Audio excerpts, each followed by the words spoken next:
hold it. Let her choke him, please.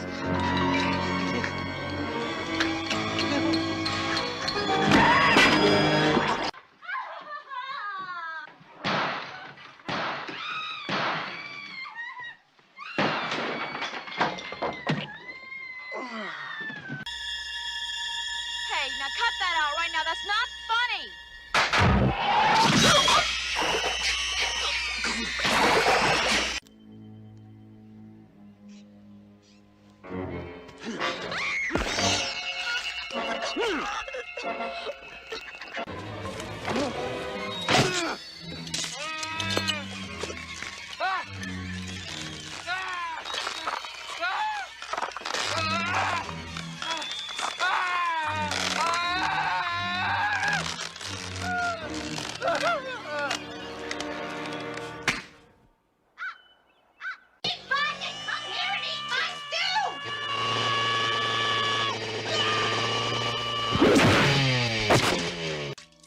You talk.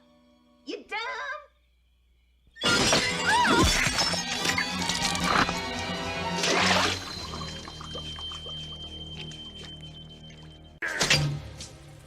Not a game. Life.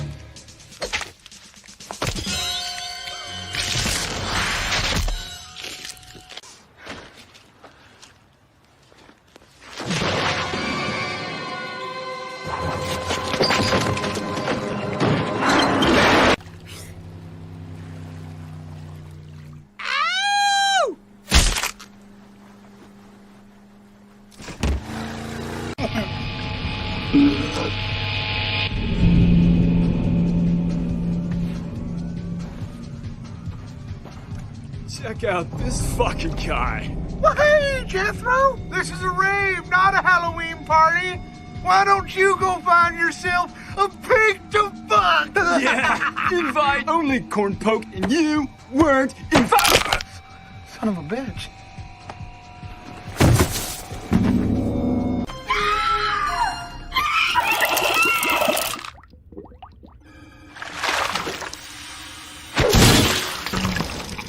Dragosh!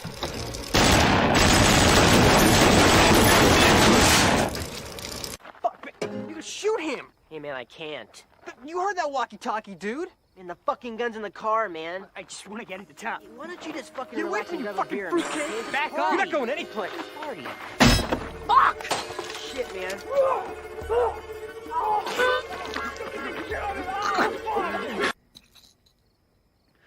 Party's over, Winston.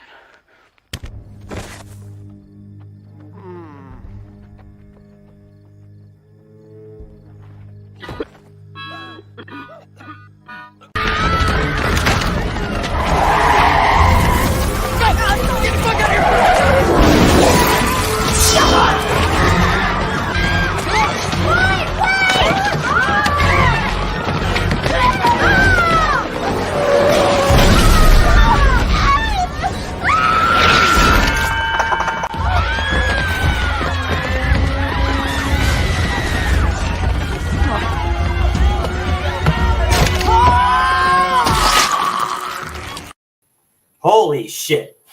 What is going on, everybody? I am the Slasher Dude, joined by my other Slasher Dude in crime there, Darren. How are we doing there, Darren? Not too bad, man. When you approached me like a couple of hours ago and decided, we're both bored, so I thought, we would jump in and do something tonight. Yeah, not too bad. Not too bad at all. As the intro video there said, this is a Slasher stream off the cut. I forgot about that scene from the Final Destination, which is a fun one with the racing car scene. That's flipping great.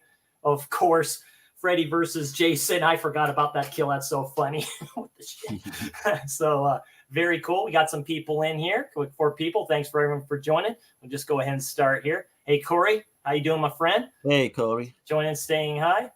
Blissful. Always cool to see you in here. Blissful. Thanks for joining. I'm just saying hi. And we can officially begin here. My man, Mr. Oates. What's up, Holland? Holland is in here.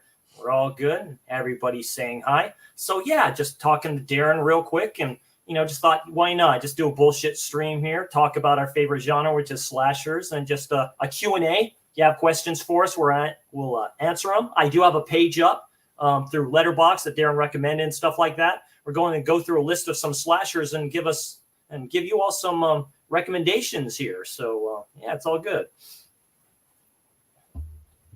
Hey, what's going on, Brad? Thanks for coming in, saying hi. A.K.A. the pastor, A.K.A. the dealer. What is going on? That list I was thinking of is, I only had a brief look at it, but there's some good stuff on there. Yeah, some good ones in here. Some I've heard of, but we're going to go through them all, mostly all of them and stuff like that, and just BS and have a great time with it and just tickles our fancy. Also, we're going to give our thoughts. Might as well just start. We've all seen the Maxine trailer. It officially dropped today. Let's get your thoughts on that first, Darren. What do you think of it? I was pretty much blown away. I think this is going to be the film of the year for a lot of people.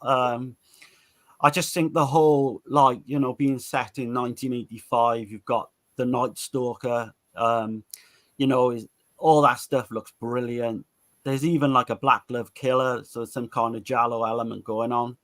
And just, yeah, after watching the first two, I think this could probably be the best one. I love it. I love all the look and everything about it. Yeah, what about yourself? Yeah, Brad makes up a good point. Has Mario Bava and De Palma vibes. I agree. It does. Yeah. I love it. I didn't notice it, but it's true.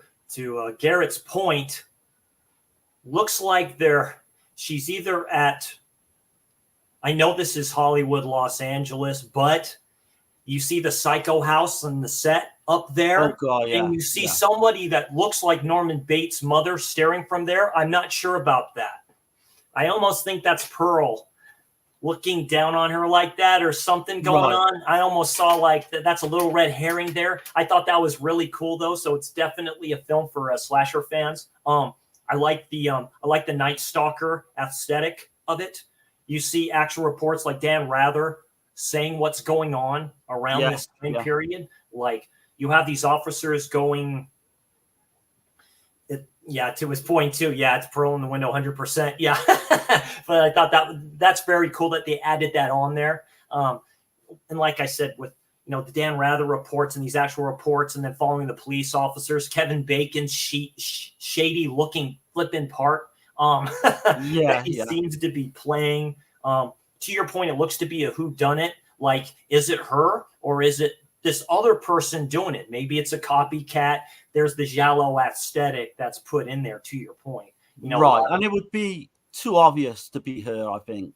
And it is Ty West, and he has that way of doing these things. I've not seen House of the Devil yet, but he has that aesthetic to his films. He just has it. He does, like you're looking at like an 80s film. I love that retro look of it. I just love it to death.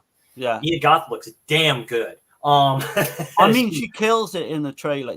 Just from the opening shot when she got a look at the camera and she's going for this audition. And just she's right just where it says are you going to need the script or something like that? She goes, I don't need it. Yeah. Like, just the whole accent and just the look is amazing. Like, I'm stoked for this one, big time. I think this is going to be awesome. Yeah, that's very good. I mean, it's a very good good stuff. Might even be better than what Tarantino was doing with the Manson stuff at the end of his last film. So fingers crossed, that comes out well too. Right. Seeing that scene with Margot Robbie says like who are you? It's like, I'm Sharon Tate, almost Mia Goth's character, Maxine, kind of like a Sharon Tate type of character. Like, I'm going to be a star, very pretty. Right. I said I'm going to be a star and all this other stuff too. So it's like really, really good with that. So I was highly impressed just with the whole trailer and stuff like that. So this is going to drop in the summer, right? Because they say coming soon. So July the 5th, I think. Okay. So yeah, that's going to be awesome, I think. What's your thoughts on the first two? Because I prefer Pearl over the first one, X. But I really love X. I saw X in the theater. I hadn't had the chance to see Pearl in the theater. I like Pearl. Pearl I like the aesthetic, the way it looks and stuff like that. What is it? It's like that Technicolor type of thing. It's a very pretty looking film. It's a beautiful looking film. It does have horror elements and stuff towards the end and stuff like that. I like her character. I like her character more in Pearl than I do X, but I like X a little bit better, because it has that Texas Chainsaw slasher feel to it. I really like that a lot. Oh god, yeah, it's got Toby Hooper, vibes with the crocodile and alligator as well. But yeah, I can see why people would prefer X over Pearl. But but I think this one, will smash the two. Yeah, he says July 5th, so that's right after the 4th of July. You know what? That works. So that's on the Friday then. It has to be, or that'd be about right. The official start of summer really would be that'd be I definitely would get a ticket to that and definitely see that in the theater. Yeah, that's. Is that going to be in the theater as well as online at the same time through streaming? I don't think so. No, it'd be a while then. Yeah. Yeah, I think it should be. I mean, his films have done good. I know it was during the time when he brought out The Northman, and I really like The Northman too. I know that went to streaming though pretty quickly. So we'll see how well it does. It should do good. Horror films have been doing good. I've heard good things about The Omen. I did not think the first Omen was going to do that well. Obviously, people like it, so it's and then you have people are really liking Immaculate before that one. So they seem to be very good. I think Dirk's going to see that tomorrow with Tasha. Oh, very cool. Yeah. So we'll get his views on that. Yeah, absolutely. So very cool. Got 6 people in here. Appreciate everybody for joining. Thank you all very much. Yeah, considering this was off the cuff. Yeah, off the cuff, like I said. Yeah, all 3 movies in the series are wildly different. Yeah, I like that. Norn Rad, a fellow nominee from the last one, did his thoughts on the trailer and stuff like that too, and that's his all-time favorite trilogy, like out of everything. Cool dude and stuff like that too. And it's like he says I just love the films that he's done in this trilogy of films. And he's mentioned too, depending how well this does, there may be a 4th one possibly with that character. So I can see him doing a lot with this character. Mia Goth just seems to kill it with these parts. So I mean, does good. People are loving them as well. So yeah, I can definitely see a part 4. Hopefully, it can go on to like a huge franchise and just carry on going, because I don't know how they would do it. I don't know, if they could just have her in every one or what have you. But yeah, there's possibilities that are endless with where they can go with it.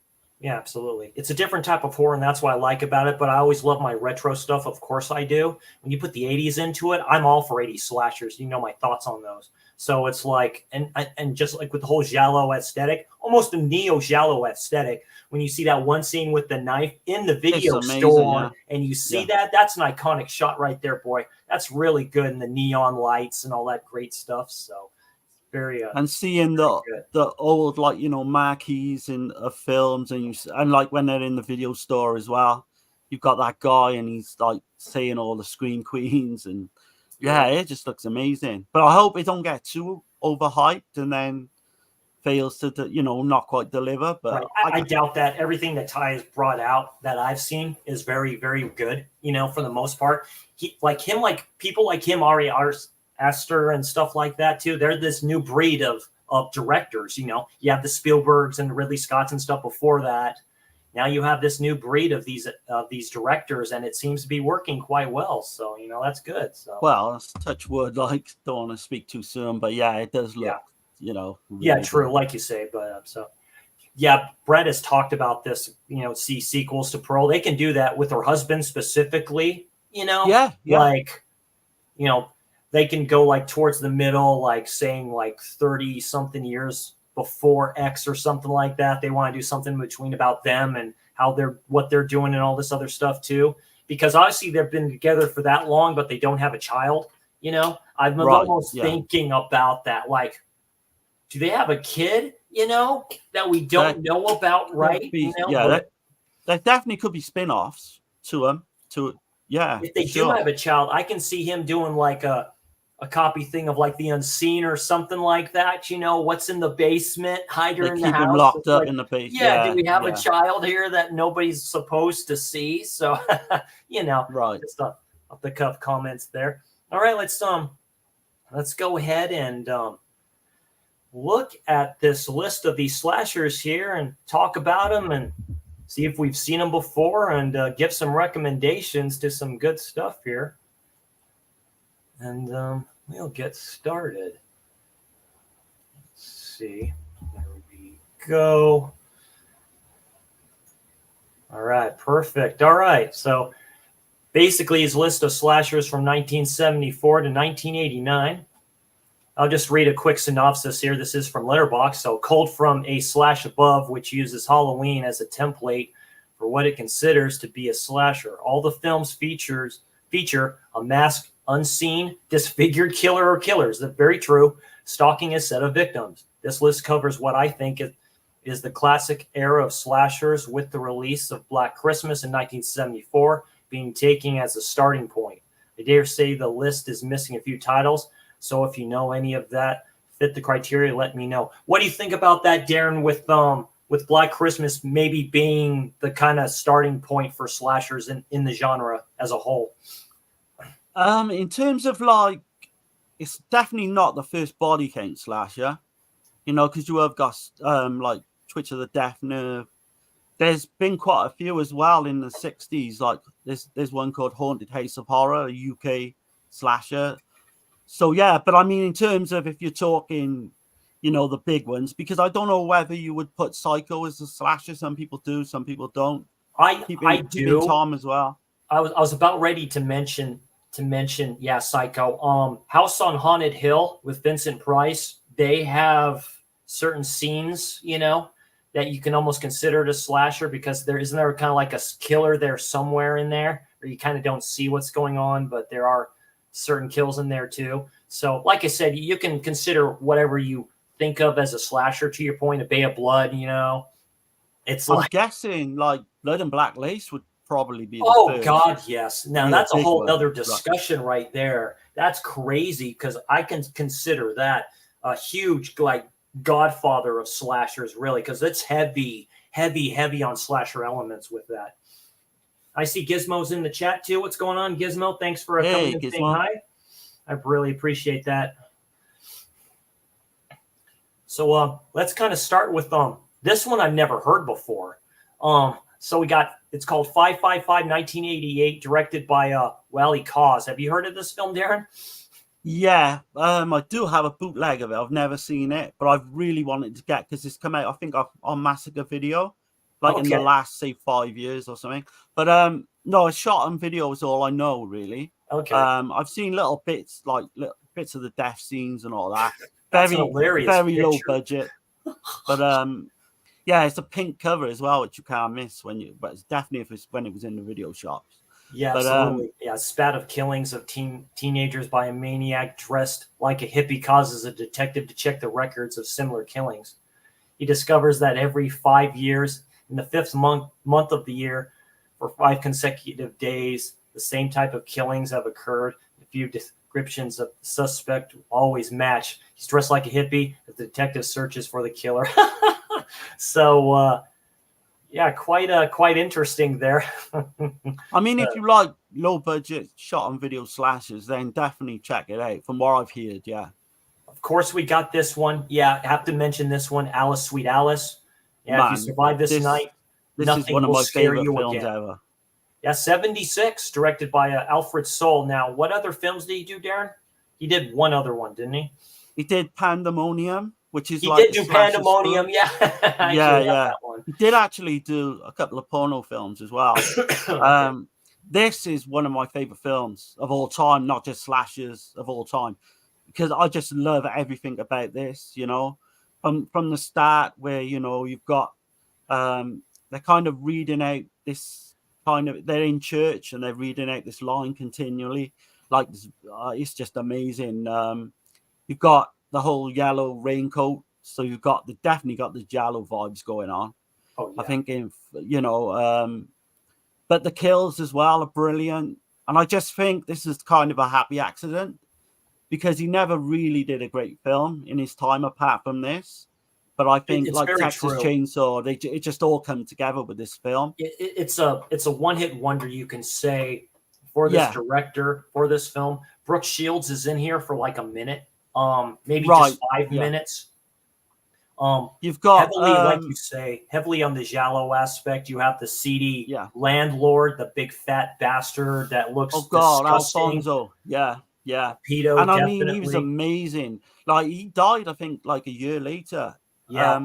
But what he used to do, he used to go around churchyards dressing up as a priest and making money that way. You've got Jason Patrick's mother. She plays the mother in it as well. And then on set, there's another story about her where she tried to slit her wrists because she was going through some bad, depression at the time. Yeah. The music as well is amazing in it. I can't speak highly enough.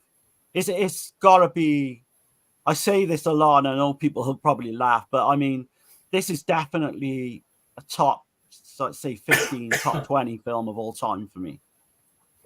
I definitely need to revisit it. I have that Arrow edition that comes with a poster and all that stuff too. That's a good cover for that as well. It's yellow.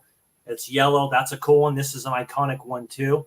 Heavily shades of a film that was done before this, called, of course, Don't Look Now, which you can kind of say has slasher elements towards the end of it, but one of the most shocking scenes in probably film history.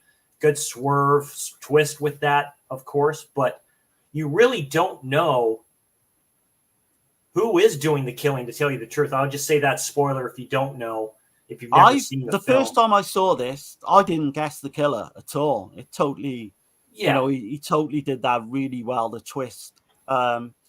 Because, without going into it too much, there's a couple of characters who it could be, but he did do it really well. We have another one here called American Nightmare, 1983, directed by Don McBrady. Have you seen this one, Darren? I have, yeah. I've seen this one.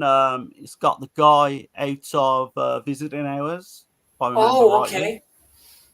I can't remember too much about it, so that probably doesn't, say it's that good. I can't remember it being that good, actually. I think it was like a 4 or a 5 out of 10.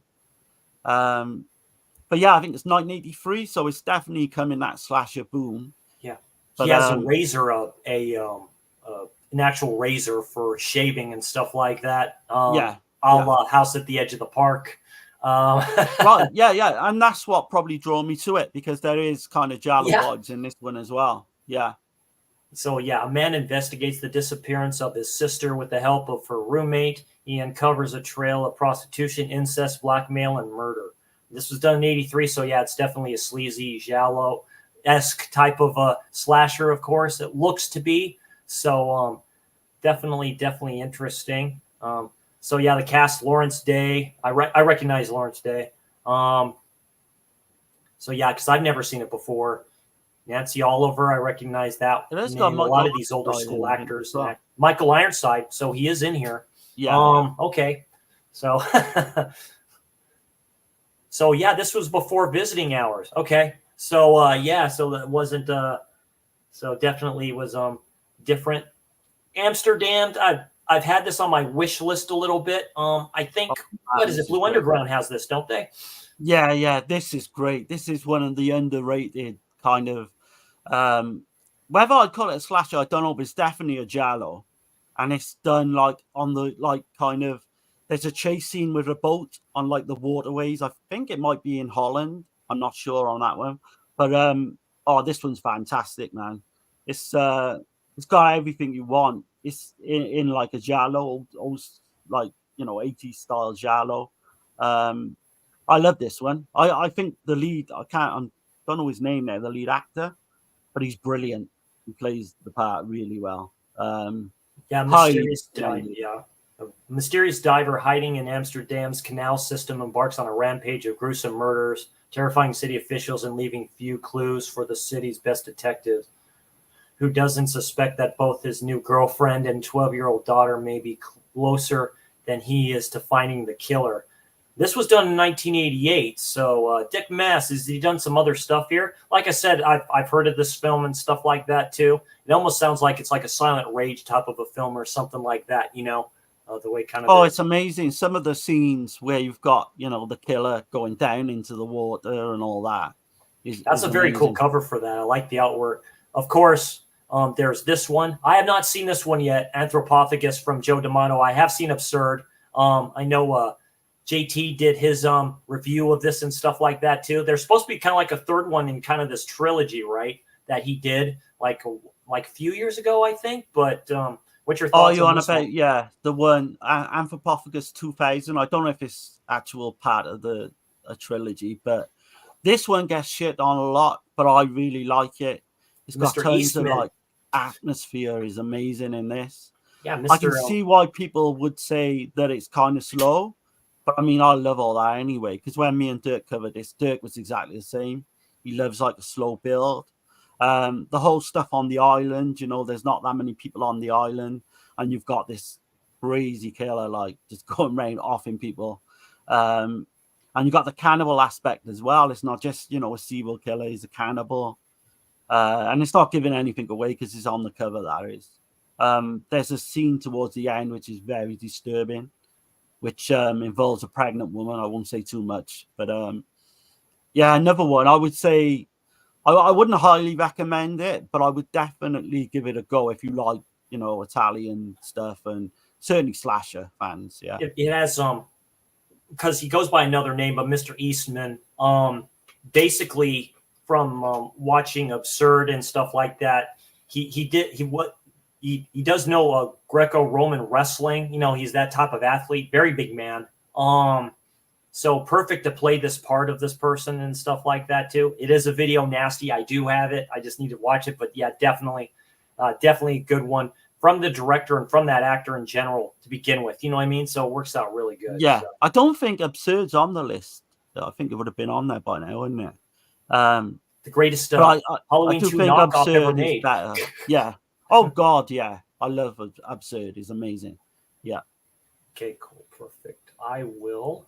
This chat is going off the cuff here, so we're going to go up here a little bit because I see Russell's in the chat. What's going on, Russ? Thanks for joining us. Russell. Hey, man. Professor Macrobo, thanks for joining, my friend. I really appreciate it. Thanks. Yeah, for I've watched a few of his videos. Yeah, so, yeah, definitely stuff. check his channel out and everyone subscribe. Yeah, he's great. Very cool. Let's see.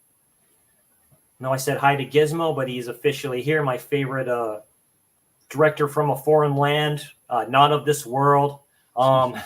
Very cool. Just watching tons of film. Need myself to become a fat, beautiful bastard. Oh, stop it. You're not fat, Gizmo. He's living the dream, man. Makes a good point. Al Sweet Alice has a great killer design. Need to get a copy of that. Yeah. It's an old school. Yeah. I have the old school Arrow too. The way the case, samurai cases and stuff like that too. It's a little bit different in the way their slips were. That's the first Arrow I ever got, and I got that one off of Diabolics way back in the day. That's when. Yeah, you were lucky to get the poster as well, because I haven't got the poster in my one. But I've got a couple of I've got a one sheet. I think I've got like at least 2 video posters of Communion with that film as well. Amsterdam. Gizmo makes a good point about Amsterdam as well coming out. He said Vinegar Syndrome might release it. I have a feeling versus release it. 4K sleazy big slasher from 80s after the summer. Sounds like that. It does. There's another one on the list that we're looking at that I'm going to mention again and again and again. We will get to that. That Vinegar Syndrome needs to either release or Severin needs to release. I think you all know what I'm talking about with that. So yeah. I love a slow burn, especially when the payoff big like Anthropophagus does. Yeah, totally. Like films like that, definitely. Yeah, it does. It's a really good payoff. It is on Shudder. Yeah, a lot of stuff. That's why I subbed it back to kind of Shudder. They can raise their rates a little bit. I don't care. For the most part, they seem to be coming out with good stuff. So, Can Man was fun as hell, SOB, but really freaky. I've never heard of that one. Never heard of that one. Tin Can Man. Yeah, SOV isn't for everybody. You either like it or you don't. There's some SOV stuff I still need to watch that I got on Vinegar Syndrome. Was one of their sales when they got down to like $10 and stuff like that. Only reason they're that way is they just take the Blu-rays and they just put a slip on them. Like with Knife Plus Heart, that's all they did. It's the same Blu-ray, same original cover, and I double dipped on that fucker just to get the stupid slip. So it doesn't matter, which I can't show on here.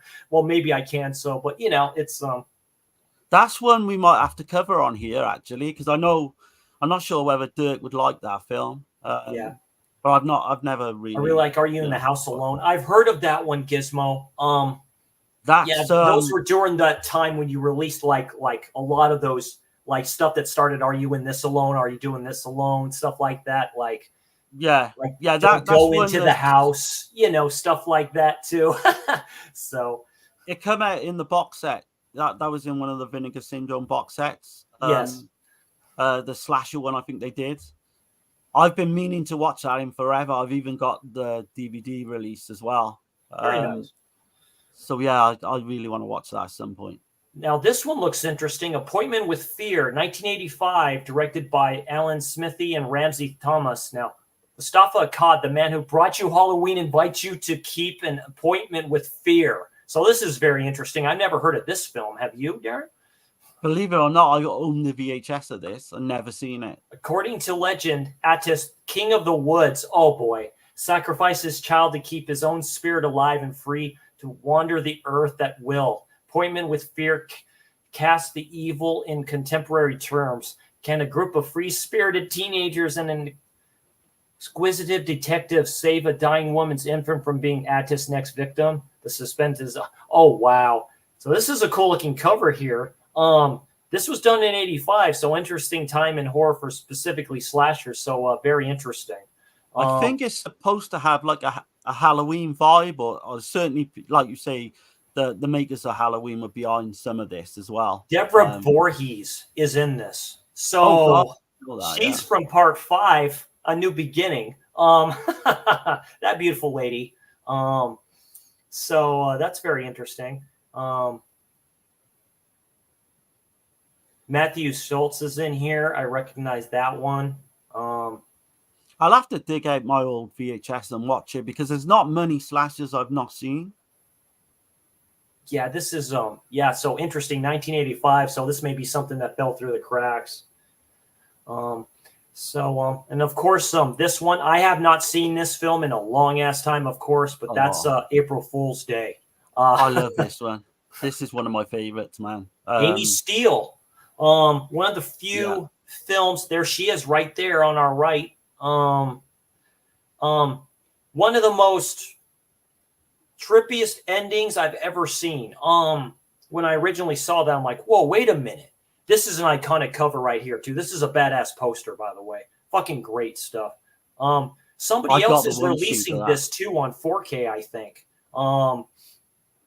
I need to get the Scream Factory Blu-ray. I've not upgraded yet, and which is just save up because I know some other company is releasing April Fool's Day 4K. It's coming on 4K, you think? Yeah. Yeah, I would just wait, but. Yeah, a group of 8 college students gathered together at an island mansions belonging to... But a lot of people hate the ending. Yeah, because, it is April Fool's Day, and Fred Walton, who I've seen do other films and stuff like that, good director, something different. I do like it. It has that Cunningham-type feel of a film. It does. It's weird how that can work, but Amy's still my favorite final girl. And this was, I have to definitely revisit this one, but this one's definitely a good one. So I saw a documentary. Have you seen the documentary Go Into Pieces, Chris? I have not. I have not. So this film was basically blamed for the whole slasher thing ending. You know, the boom ending in 1986, what have you. But where it kind of officially kind of end because a lot of people said it lasted from 80 to 84. You know, right? Yeah, but they blame this film. But to me, this is great, and maybe you can work out what's going on fairly early on, but it's so cheesy. You got Deborah Foreman as well in this. I don't know. This is for me is one of the classics. I don't think this will ever be like. It's we can come back and appreciate it now because it is a fucked up twist at the end, in my opinion. You're like, yeah, oh, yeah, what you the can see hell? it's a parody as well, but yeah, it works. I think it works both ways. I know like, people don't like the film. I have an appreciation for it, but I think Bodies takes off of April Fool's Day. I think the director watched this film and got some stuff from that film to put into Bodies. That's just my opinion. I've seen Bodies, and yeah, that's the twist to that film is fucking funny as fuck. It is. It's actually not as bad as everyone says it is, in my opinion. I can like it for what it is, but like you say, it takes some. When I look back at it now with the whole Pete Davidson character, I mean, I'm thinking about that. I'm like, yeah, I can see some April Fool's Day kind of mixed into that. It's a trip, definitely, but highly recommend it for a slasher fan. You got to see it if you haven't seen it yet. Absolutely. We have this one, which I have not seen yet, but I know you have, Darren. That's Berserker. Yeah, this one I can't remember too much, but I've seen it once or twice. It's kind of like this. I don't know what how you would say it. It's like this creature thing in the woods stalking them. We don't know what it is at one point. It's very low budget. I think Vinegar Syndrome brought it out as well fairly recently. Yeah, I remember it being okay. I wouldn't, recommend it or anything. But in terms of a backward slasher, I would definitely say it's worth watching. Six young adults in the woods, run afoul of a berserker, a Viking warrior who dons the fur and the snout of a bear and are slain in turn by him. Greg Dawson, Valerie Sheldon, Bart the Bear. Oh, Bart the Bear? So... yeah, so that's interesting. So they actually it's a weird concept as well. Yeah, when you see the killer and yeah. Interesting one here, Bits and Pieces. Have you seen this one, Darren? Still hasn't had a release. I've got an old bootleg of it. A psychopath with a mother fixation terrorizes a city, picking out young, beautiful women as his victims. So this is a serial killer film. Yeah. It's never ever been released as far as I know, apart from VHS. Never had a DVD, never had a Blu-ray. So this would be perfect for Vinegar Syndrome. Absolutely perfect from what I know about it. But it's like run-of-the-mill kind of... Or Unearthed Films, because Unearthed Films is releasing Confessions of a Serial Killer, and Unearthed Films has come out with some interesting stuff. One of them, of course, being The Untold Story. But there may be a copyright issue with this one, I'm thinking, because it's not streaming either. So it's not streaming. So maybe YouTube would have it, but I know Russell I would imagine it would have some info on have a look on YouTube. I would imagine it'd be on YouTube. If not, you could probably get it on realist.com. Yeah. And of course, this one, fucking masterpiece of a film, of course, directed by Bob Clark, and that's Black Christmas. I mean, what can you say about this one? I think it's probably top 5 like films of all time. Yeah. After watching this again and stuff like that too, you have the late great John Saxon, Olivia Hussey, of course, directed by Bob Clark. Margot Kidder is in here. Is it James Edmund who was in The Brood? Probably, yeah, because it's Canadian, isn't it? This one, yeah, Canadian film. Sorority house is terrorized by a stranger who makes a frightening phone calls and then murders the sorority sisters during the Christmas break. The ending can send chills down everybody's spine. It still works today. It just does. That's why there's never a sequel to this. You can just think about it, what you can think the ending would be. Period. It just works. This would still work in like 50 years' time and 100 years' time. Yeah. But I got a funny story about this one. So the first time I watched this was going back, because I was pretty late to this. I'm talking 15, 16 years ago. But no one was talking about this film at all. But it came up Christmas Eve night, bang on 12 o'clock as it turns to Christmas Day on UK TV. And I was watching it, and then you've got the whole phone stuff where, let's be honest, there's a lot of rude stuff put in there, the way he talks and that. And I was just gobsmacked that they let this go out on UK TV with the C word. Oh, right. Yeah, and I was right. like, shit, and I fell in love with it from that day onwards. A very good drunk most of the time, Margot Kidder. One of the greatest kills you'll ever see in a film. Like you said, Darren, heavily giallo influences there. Like I said, if you've never seen a giallo before, you don't get it. The way the aesthetic is. From a great director. Bob Clark was a great director. He did some good shit. That's another one that came out, I think, on 4K or is coming to 4K, Death Dream. Like I said, he's done great stuff. Also, Christmas Story. So, you know. Porky's as well. Porky's as well, that's right. But this one's got probably the best final girl. Olivia Hussey is one of the best final girls. Pretty close. Yeah, oh, Darren God, don't remind me, Video. Massacre. Yeah. Gizmo, don't remind me, man. That film, that boy in that film is the worst actor I've ever seen. Like, oh, man. Seed? Have you seen Seed, Darren? I've seen bits of it. I do have it. It's the German director. What's the German director Dead Pit used to like take the piss out of, basically. It's supposed to be really good though. It only worked for me the first time. I just can't see it again because of the twist. Yeah, it's like with Seven, you know, the twist is coming and stuff like that too. So Uwe Boll, I think, directed Seed. Berserk is old versus Tile. That is true. I think I've seen it on there. So yeah, I picked that up really cheap. Like it's Paradise Lost from 1996 today. True Crime from HBO. Oh yeah. Oh Paradise man, Lost. That series is amazing. Was different. Yeah, that's the West Memphis 3. Yeah. And some of the footage in that where you see the young boys where they killed these young boys in the woods is fucking graphic, man, I tell you. Where they during the satanic panic and stuff like that too, where they didn't know what was going on. Huge fuck up by the authorities with that. Yeah, like briefly on that. What's your thoughts on that, Chris? Do you actually believe that they did it? I'd have to see it. I've seen some docu-series on it before. I don't have HBO, so I have to revisit it. They've done a lot. They've done a lot of True Crime stuff on the West Memphis 3. It's like The Staircase, you know. I'm a big fan of The Staircase, of that series that Netflix had. I believe he did it because you don't get the same thing twice. You don't get the same thing twice. You just don't. No, you can see throughout The Staircase. The guy is fucking completely did it. Yeah, but it's not what you know, it's what you can prove. Really, that's the way it is. If you don't have no evidence, if it wasn't for that that detective or whatever it is, effing up and stuff like that during trial or just doing something wrong, you know, we probably would have got it was some kind of bird got in the place and killed her on the stairs or something? Yeah, there's a lot like of an owl aspects. or something like that. It's like your first wife falls, right? His first wife falls down the stairs. The same type of situation.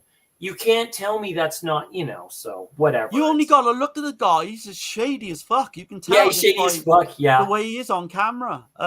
But the Paradise Lost, there is a little theory that it could have been one of the boys' like uncles, I think, if I remember rightly, because I don't believe it was them, although a lot of people are saying now that it does look like 80-90% that it was. Yeah. Just that one guy, is it Damien Echoes or something? Yeah, something like that. Well, some of them is talked. Like I said, I'd have to watch that docuseries and when they talk to him and stuff like that, because I'm a huge fan of true crime. He kind of twisted up I am. Oh man, you can tell from a mile away some of these people. You can tell they're lying.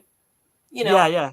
I think they would. You look at the tips if they're shaking yes while they're saying no like this, dude, that's a tell, dude. You know they're hiding shit. So the one thing I will say is, like, the one boy, I think it's Jason. I don't think like he had anything to do with it, but it would not surprise me if Damien. I don't want to, you know, anyone watching like to get fucking put up in court or anything, but it wouldn't surprise me if he had something to do with it.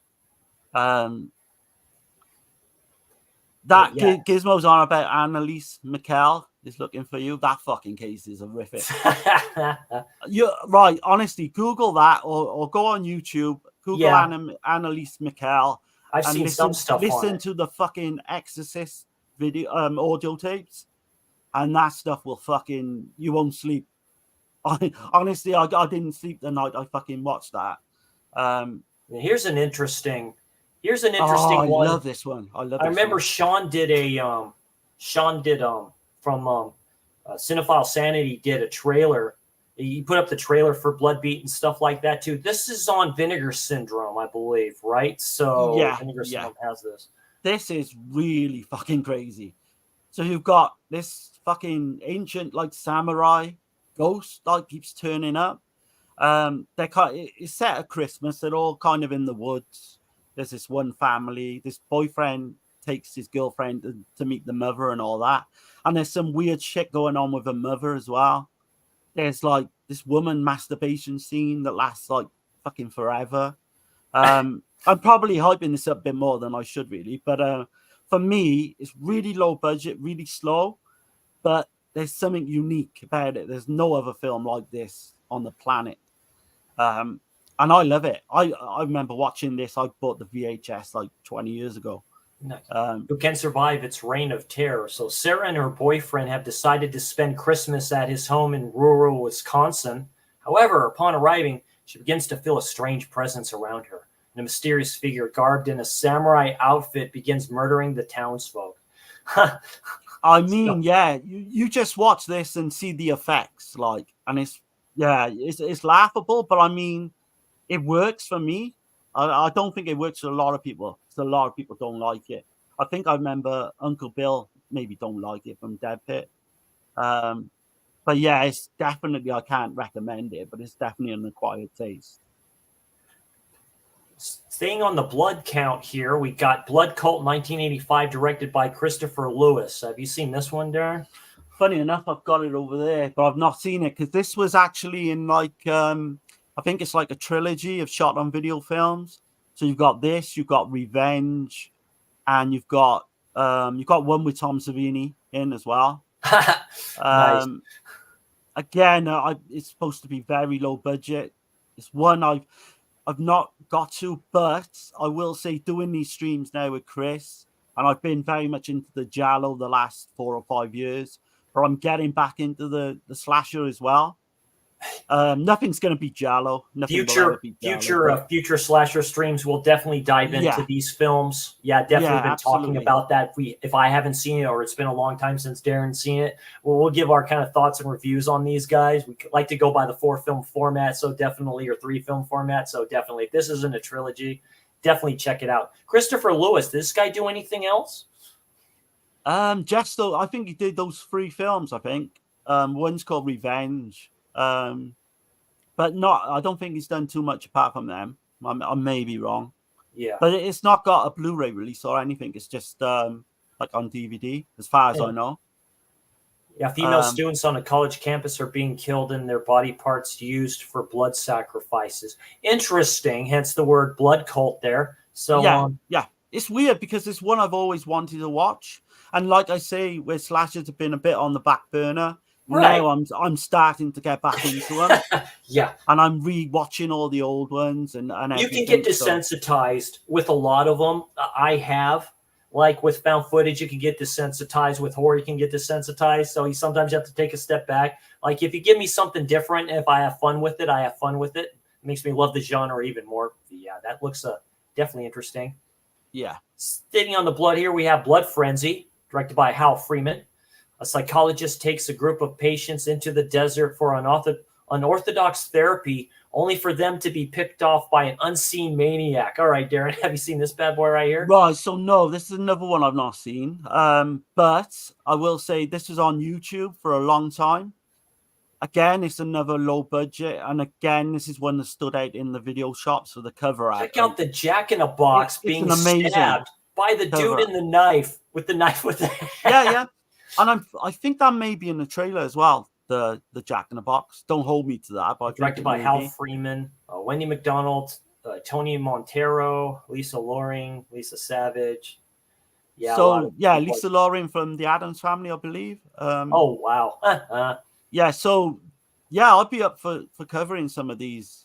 Definitely. Yeah, if we find them and stuff like that, well, like you say, it'll be part of the slasher stream. We'll keep up something about it, maybe SOV or stuff like that. Yeah, too. Maybe we can do an SOV special and that. Yeah. I know Dana recently reviewed this one, Evil Dead chick, Blood Harvest. Yeah, I've seen this one. What do you think about this one, Darren? Yeah, again, I don't think it's one I could recommend, but it's definitely got its good things going for it. Tiny Tim obviously plays, Tiny the Tim, yeah. clown.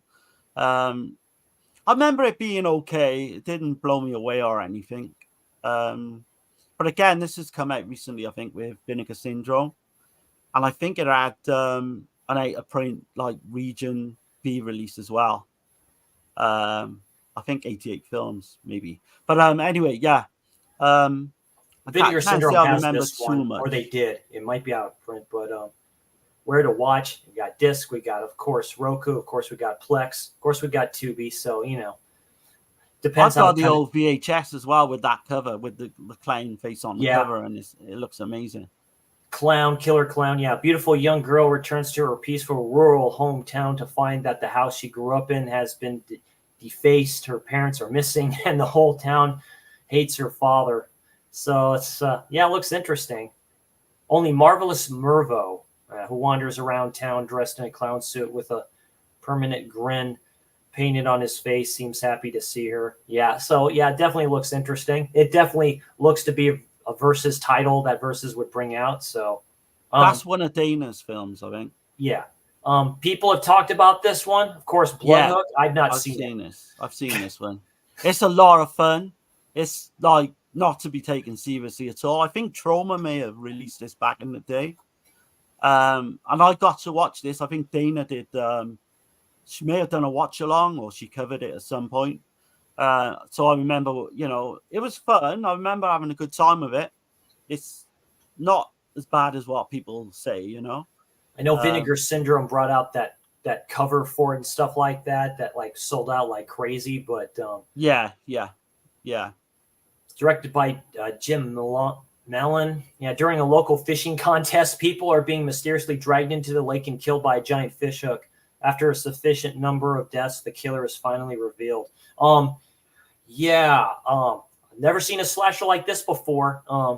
Eventually, if I can find it for a good price, I'll pick it up, definitely. Yeah, it's everything you like. Just reading it and looking at the cover, it's everything you think it'll be. Yeah, it's everything that you think it is. Definitely. So, definitely good. I've seen 274 films in total from Versus. Damn, Gizmo. Yeah. Wow. So he likes his Russell mentions it. Cool, Chris. It's on YouTube. Blood Beat. Yeah, absolutely. Oh god, yeah, go into that. Yeah, Blood Beat is on my 102nd place of Vinegar releases. Yeah. So. I think there's a commentary track on that Blood Beat that I need to listen to. I think the director was foreign, so it might be in subtitles, but yeah. Blood is on my Tubi watch list. Just need to sit down and watch it. Yeah. Like I said, Tubi has a shitload of stuff. It's just commercials, and some of those transfers aren't the best. Like I said, I watched Bear and Blood on there. Shudder does have it, better quality. It looked like a straight-up VHS rip of that film. So it's like... And sometimes, like, watching them like that is good anyway, because it reminds you of the old VHS days. But yeah, you can't beat having a proper print, though, can you really? Russell saying Blood Harvest 2023 was great. Yeah, that's a good one. I've seen that one as well, yeah. Cool. I will be right back. Just give me a quick second. Yeah. So, guys, if you've got any, like, slasher recommendations or, any questions on slasher, well, anything really, on anything, just put them in the chat and Chris will get to them. We'll talk for a while.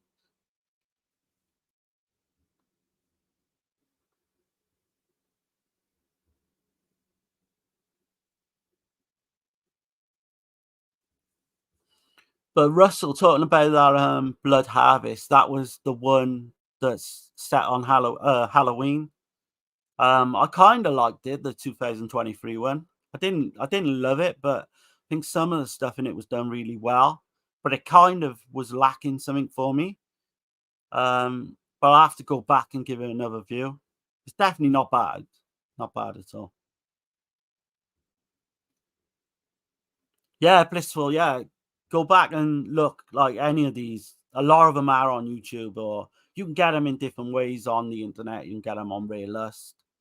But like I say, just go into knowing what you're going into, because some of them are trash. But I like trash anyway, so.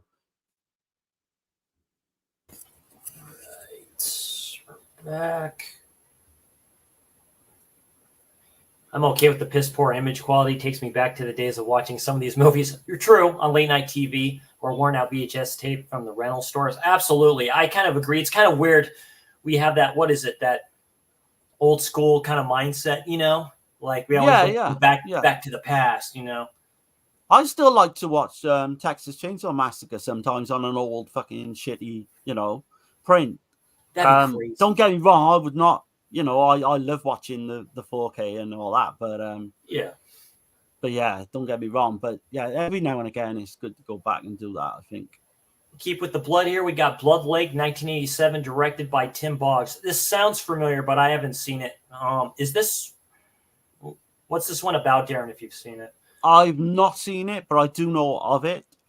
This is another SLV one, I believe. I think Dana maybe has seen this, but I forget. Has this one got? This may have a release. I'm not sure. Yeah, six teenagers decide to party one weekend, but before the party begins, one couple disappears, only to be found brutally murdered. A bloodthirsty killer is stalking their summer playground. One by one, bodies begin to show up as they become prey to a venomous vengeance-seeking maniac. I mean, that rings a bell. That I may have seen this one, actually, thinking about it now. Andrea Adams. Interesting people. Cool cover, of course they do, for these SLV ones. That is actually a very cool cover. Has this got an AGFA release? It may have an AGFA release. I'm not sure. Yeah, so probably through Vinegar Syndrome, I can kind of see that.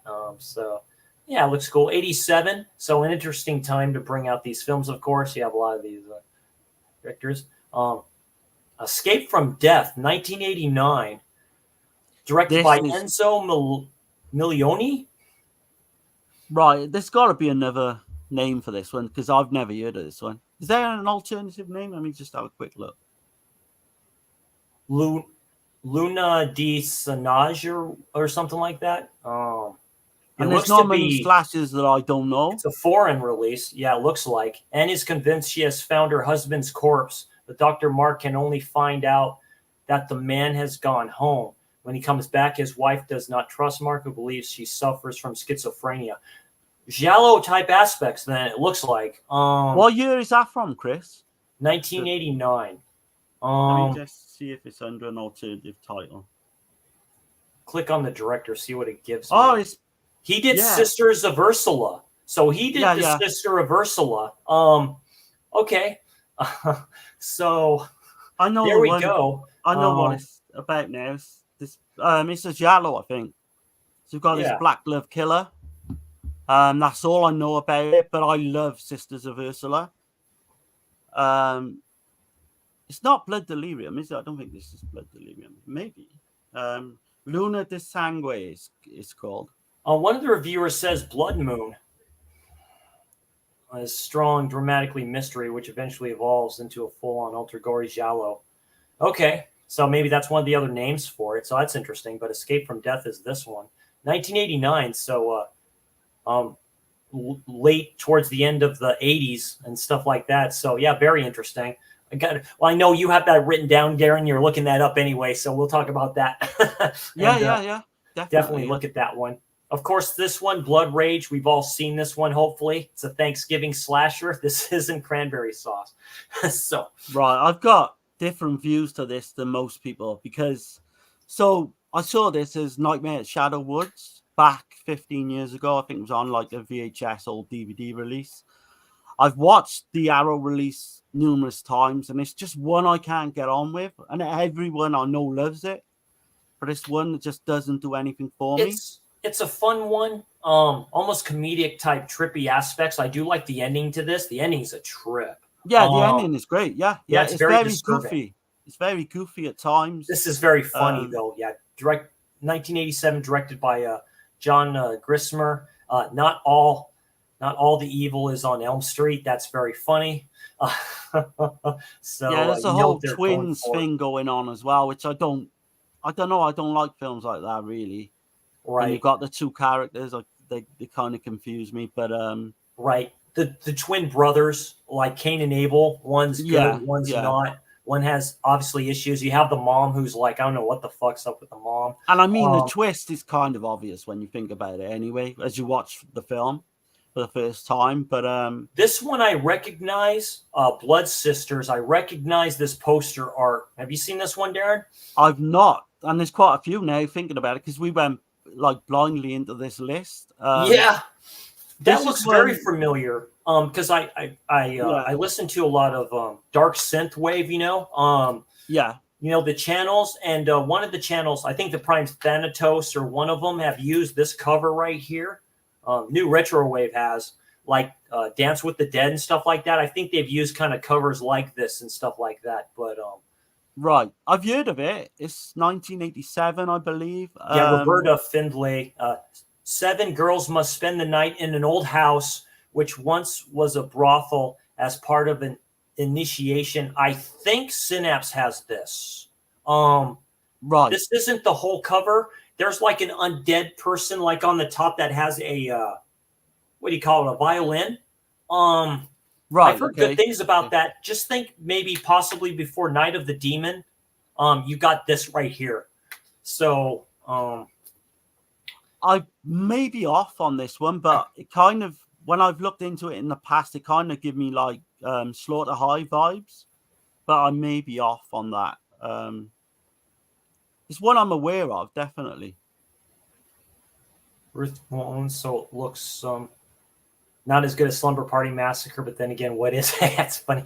Thumbing the reviews on here. So I think Synapse has this, or like I say, Amazon US, of course, there's a disc, so I do believe it's Synapse, because Synapse had black covers too, I think, or black cases for their stuff too early on.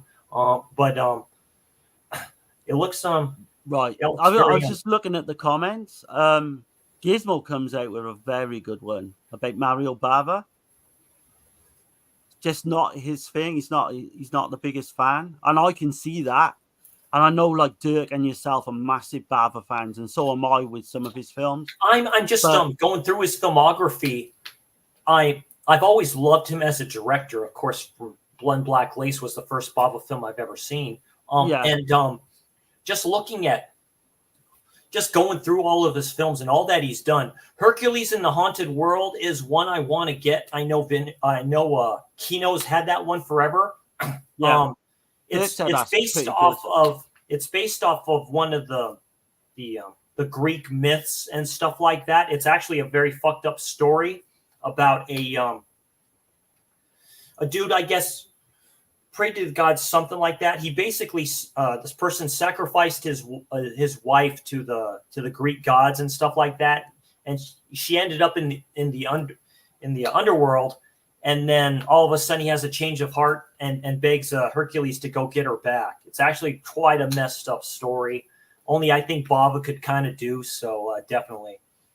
I like most of his stuff, Bava. There's the only one I really wouldn't say I disliked was Shock, which didn't do a lot for me. Yeah. But The Girl Who Knew Too Much is one of my favorite films. I do like Planet of the Vampires, Gizmo. I had a good conversation with Dirk about that. Get the inspiration for Alien. Maybe Ridley Scott looked at that. It's definitely a Bava film. The gothic atmosphere. It's not vampires, though. It's something else. It's parasitic. Very good. Of course, Lisa and the Devil. I just gave my review on that. Definitely. I was highly surprised by Lisa and the Devil. I think highly it's surprised possibly by his that. best film. Yeah. And like, because when I first say watched that, I first seen it with Dirk. And I know Dirk like highs Lisa and the Devil. Really, he puts it in high regard. But the more I think about it, and I've read up on that film, it could be his best film. For me, I'd say The Girl Who Knew Too Much. But in terms of people, who the watch Evil all Eyes. of his stuff, it's up Evil there. Eyes. Yeah, 2014 horror western werewolf film. Oh, I've heard of it. Russ. I'll be right back in a minute, Chris. Just going to turn the heat off. Yeah. It's going through everything here.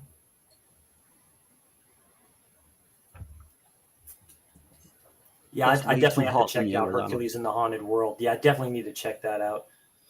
Rabid Dogs is another great one. I highly recommend that if you're into crime, Italian crime films. That Have was you not on seen? You that was not on seen Kino that, Chris? too, huh? Have you not seen Rabid Dogs, Chris? I have not seen Rabid Dogs. Oh man, George Eastman played like there's these three characters, like 3 or 4 characters, and it's like that road movie. But some of the shit they get up to, and that highly recommended, man. Rabid I've not Dogs. seen Blind Date Professor Macabro. I didn't even know Christy Alley was in that one. That's crazy. This is one I've got on 88 Films Blu-ray, but I've never opened it. But Has a that's chip why I'm installed and starting gets Daredevil vision to catch a killer. That's actually a good idea. I've always fucking Love you, loved Professor. the synopsis of this one. Yeah. Yeah. I mean, Gizmo that's why basically I'm said starting to it. get back into these now because I wanna uncover some of the ones I've not opened. And He kind of was. No, you're kind of right about that, Gizmo. During that time, I do agree. He like with his gothic atmospheres. If you like gothic films, which I've gotten a love for, it's he just had that aesthetic with his stuff. I mean, but like I say, I do really love Lisa and the Devil. That might be his damn.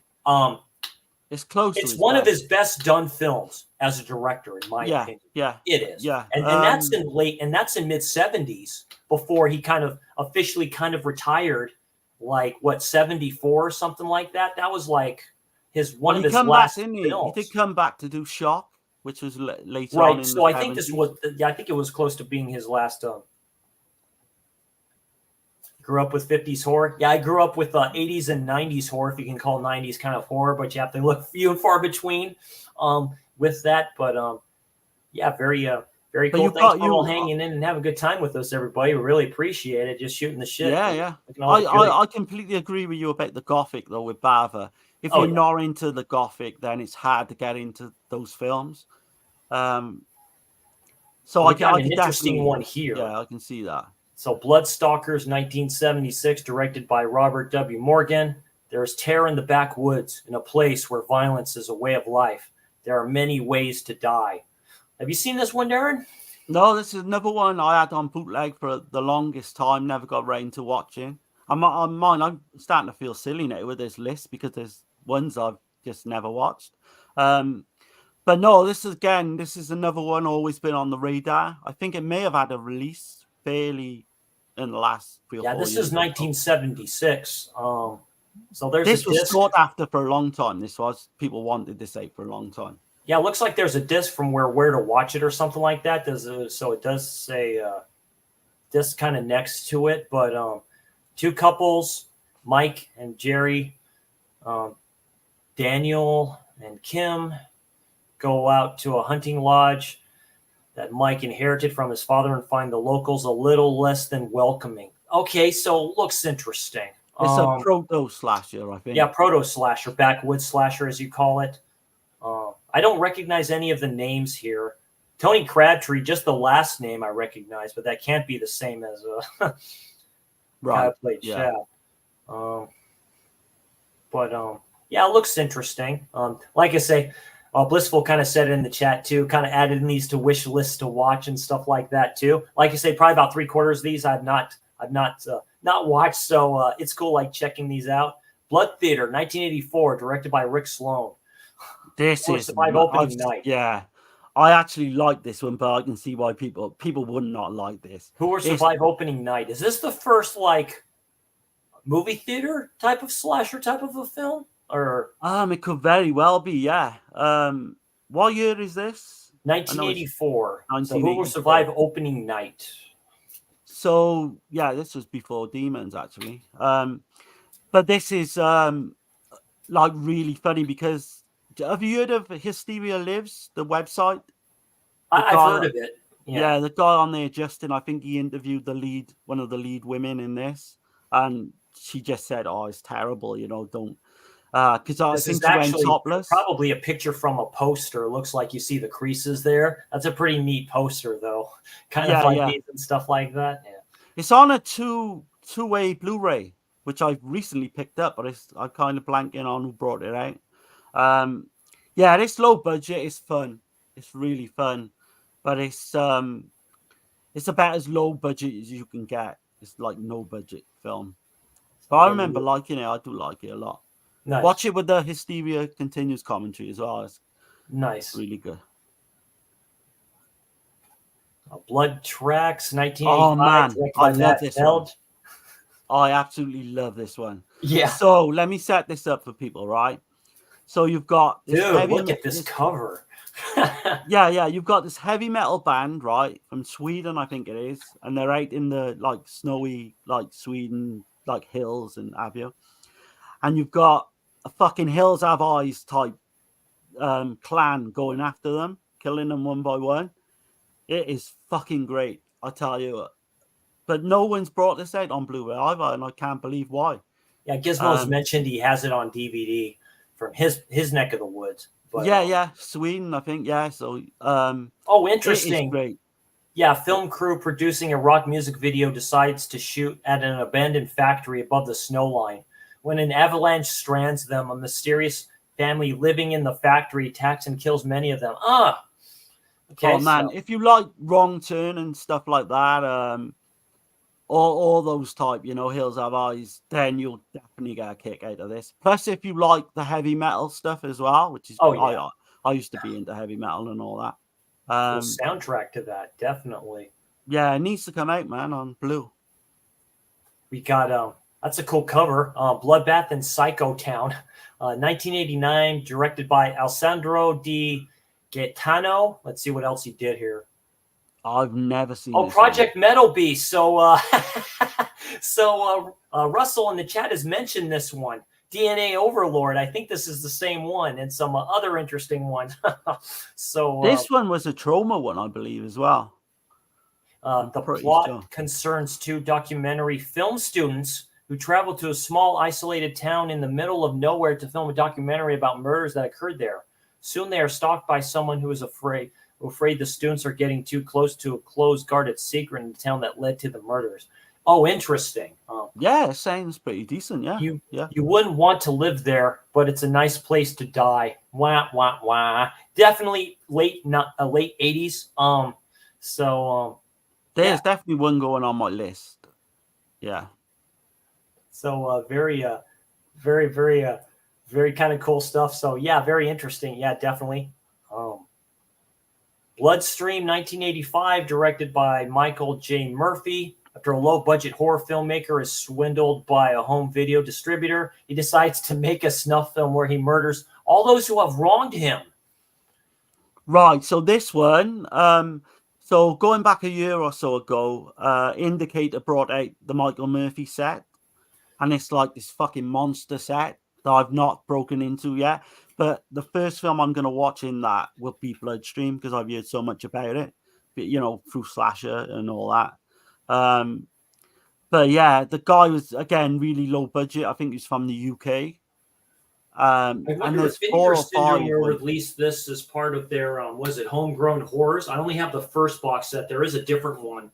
There is a volume 2 that I'll probably save up to get, but I don't know how long that'll be available for. But this looks very interesting. I would look for the Indicator box set, and I'm sure it's like the last time I looked, it was like half in price from what I paid for it. Okay. And it almost sounds like a film that Gore Forever, aka Chuck, talked about called House at the End of Dead End Street. Almost sounds like that, but kind of different. But what else did he do? Oh wow. So he has a lot. Director has a lot underneath. Yeah, he's like I say, there should be 4 or 5 slashers in there. But Torment is another one from 1990. That's supposed to be really good. Gizmo got the set as well as me. The big set, Michael Murphy set. But nice. This one I do have, great. But I've not watched it yet. I did get this when it got dirt cheap through Amazon and stuff like that, and I picked it up. That's a Bloody Moon. I know Dana has reviewed this, the Evil Dead Chick site. Directed by Jess Franco, of course, who has done great masterpieces of film. Of course, the Dracula film with Sir Christopher Lee. But then you have this one. What do you think about this one, Darren? I fucking love this film. This I've not seen a lot of Franco's. I've seen maybe like getting on for like 10, but this is for me his best film. This is straight slasher. Like this is his kind of answer to all the My Bloody Valentines and all them coming out around about the same time. Pieces. It's got like a killer in a Mickey Mouse mask. It's fucking got everything, man. Pieces, I think Pieces was like a year later, but it's kind of got that vibe as well. Some of the characters and some of the dialogue is just fucking brilliant, like in a bad way, but like bad but good way. Like I highly recommend it. Some of the kills are decent as well, and you've got the whole. There's like an incest angle as well going on. There's loads going on in that. Yeah, of course, directed by Jesus Franco. Miguel, a horribly disfigured young man, goes on a rampage at a masquerade party and rapes and then mutilates a girl. Institutionalized at a mental asylum, he is released 5 years later into the care of the sister. Damn. I mean, you don't know who, along with their wheelchair-bound mother, operate a boarding school for young women. Miguel becomes obsessed with one of the girls at the school and wants to resume his incestuous relationship with his sister. Well, now, my goodness. You will love it. You will like it's kind of a Spanish version of maybe like a Friday the 13th or something like that. But Nice. You would love it. Honestly, that's one I'd love to like cover. Very, very, very cool. So, let's see.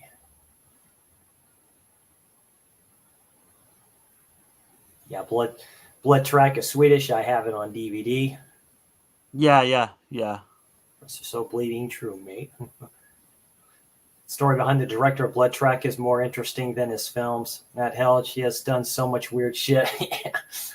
Oh, I'd have to look into that because I'd love to know a bit more. He's most famous for producing a movie called Svrije. Yeah, I can't say that, unfortunately. He used 40 million more than he had to make it, so the cops in the entire Sweden came after him. Really fun stories. Wow, man. Love Nightmare Cinema with Mickey Rourke as the protagonist anthology film. Okay, I've heard of it. That's a recent one, I think. Yeah, I've not seen that one, but I've heard of it, yeah. Project Metal Beast DNA Overlord is US. Yes. Okay. Russell loves mentioning that one. So he's 71. Thank you very much. Very cool. Cool dude Hey, here. Just 71. joining us in the chat, just shooting the shit. Appreciate that. And I'll just keep on going a bit, just having some fun here and stuff like that. Thanks for all sticking it out with us. Just having fun, looking through some slashers and just giving our opinions on what we haven't watched yet. So we have a lot to go on. Yeah, the list is kind of, there's a few on there we've not seen, but I can see some coming up that we have, so we should be all right. Yeah. So, the Bleeder, 1983, directed by Hans Hatwick. So this is one we need to like really to have Gizmo on for this one because I'm sure he knows everything about this one. On tour through Sweden, the all-girls rock and roll band Rock Cats suddenly find themselves trapped in no man's land when their tour bus breaks down. Soon they get to meet the Bleeder, an insane beast of a man whose sole interest is to kill them off one by one. The hunt is on. That sounds amazing. This was kind of hard to get hold of still to this day, I think. It may be on YouTube now, actually thinking about it, but it wasn't for a long time. It's like on Cult Pix US. So it looks like it's a streaming service, probably a free one. Right. Yeah, Gizmo, if Gizmo's still in the chat, let us know about it because I'm sure he knows everything about this one. So this guy did The Bleeder and then also Green Men from Outer Space from 1986. Yeah. Oh, okay. Wow. So, yeah, Blood Darren, I remember it. The Bleeder, yeah. Yeah, absolutely. Oh, this one is crazy, man. See. Oh, Gizmo's never seen it, actually. Never seen it. Yeah, I've never seen it. I've seen most of the other horror films in Scandinavia, but this I never heard of. Oh, okay. Yeah, maybe we can all get to watch that one day then. So we got Boarding House. Oh, I love this one. But, I can't. There's no way I can recommend it, but yeah. From 1982, directed by John Wintergate. Okay. where the rent won't kill you, but something else will. Boarding house is reopened years after gruesome murders were committed. There suddenly the body count begins once more. Right. So you've got John Wintergate, the director, actually is the main star of the film. And he's like this, he's got this weird look about him. He's kind of like got this rock star look. A lot of the time he's walking around in tight, like budgie smugglers, like trunks. There's like amazingly beautiful women throughout. There's like telekinesis going on as well. But what's interesting about this one is claims to be one of the first shot on video, but they blew it up to 35mm to show in the cinema. There's 2 versions as well. There's a director's cut that's over 2.5 hours. And I don't recommend that at all because fuck me, just watching the original like 90-minute one is hard enough to get through. But in a bad way, I love it. Like in a fun way, like, you know. Yeah, it's definitely not gonna be like, you know, if Blissel think about watching this, I'd say no. But yeah, you can have fun with it though. I think people will have fun with it. Very cool. Yeah, it looks to be a fun one here. So and here it is. So I've talked this film to death. So yeah, this is Body Count by Rogerio Deodato. Of course, with David Hess and Mimsy Farmer. I love this film. I love this slasher a lot. But yeah, basically, I'll let Chris take this one away. Yeah, basically a killer in, you can say it's like a Wendigo type mask going around, taking out these people. But yeah, it's like Rogerio Deodato. I remember seeing it on Tubi. I just typed in his name, and this film crept up there. I watched. I'm like, holy shit, this is a trip. Talk about this film a little bit, please, Darren. So this is probably Deodato's answer to Friday the 13th, where it's like a backwards slasher. You've got the killer with this shaman mask. Yeah, you've got Mimsy Farmer. You've got David Hess. I like it. I don't love it, and I can see why a lot of people get bored to death with it because Hess kind of just sleepwalks his way through the film. He does. He doesn't have a lot to do. Mimsy Farmer probably a little bit better. But yeah, it's a fun one. It's Bruce Penhall is in this too. Right? From Rambo 2. Murdoch. Okay. Yeah. Cynthia Thompson, of course. You have Mimsy Farmer, great Mimsy Farmer, the late great David Hess. Man, what can you say about this? I watched that Deodato Holocaust documentary with him, and it showed a picture him next to David Hess on set of body count stuff like that. That's a good quick picture of those two. I know they were friends. So it's a fun one. It's a fun slasher. I've been shouting at the rooftops for somebody like Vinegar Syndrome or Severin to release this. I can see Severin releasing this. It has to come out at some point because I thought there was a rights issue, but now obviously Deodato's passed away fairly recently. Yeah, fairly recently. Yeah, I would imagine this will be out fairly soon as well. It will eventually. Yeah. But, yeah, of course, it's a fun one. This one, I think Vinegar Syndrome has this one, but I've never seen it. That's the 11th Commandment. This amazingly, right, has an alternative title called Body Count as well, which is confusing, I know, but the same year and everything. I don't know much about it apart from that. I know that it's kind of slow from what I've read about. But yeah, the only thing I remember with this is it's called Body Count and it is in the same year. A murderous psycho breaks out of a mental hospital and goes after his rich uncle who killed his father and raped his mother. Okay, I see a priest here, with the dagger, like he's getting ready to take out a vampire. Directed by Paul Letter. Right. Yeah, it does look very slow. I think it's on stuff here. Yeah, it's on YouTube. I think I'm pretty sure. Yeah. But I think Vinegar Syndrome has this one as well. Bernard White. Some names I recognize here, but yeah, some interesting stuff there. Here's this one. I know you, Dirk, have talked about this one. The Boogeyman, 1980, directed by Uli Lamel. Oh man, this is one of the best as well for me. This is one that, like, I remember watching this back in my childhood when it first came out on VHS. There's a scene with a young boy and he goes spying on his sister, and he puts his head through the window and he goes boogeyman like that, and then this fucking window comes down on his head.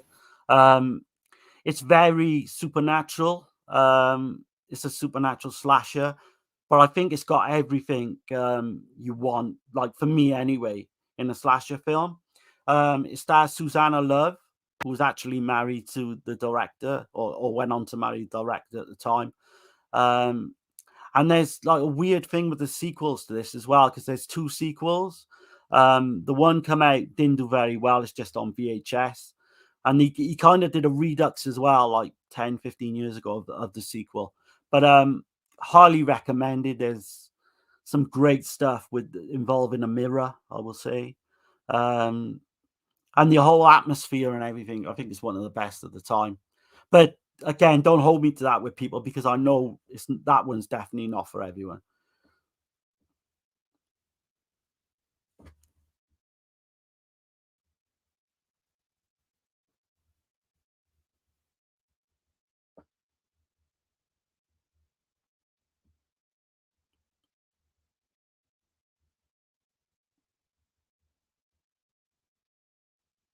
I don't know what Bogleman is.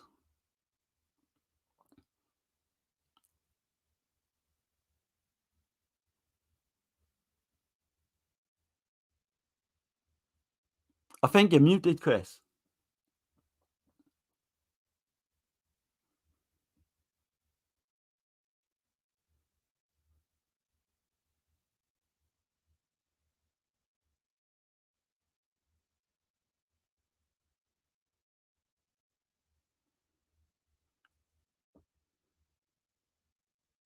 Yeah, I think you're muted, Chris.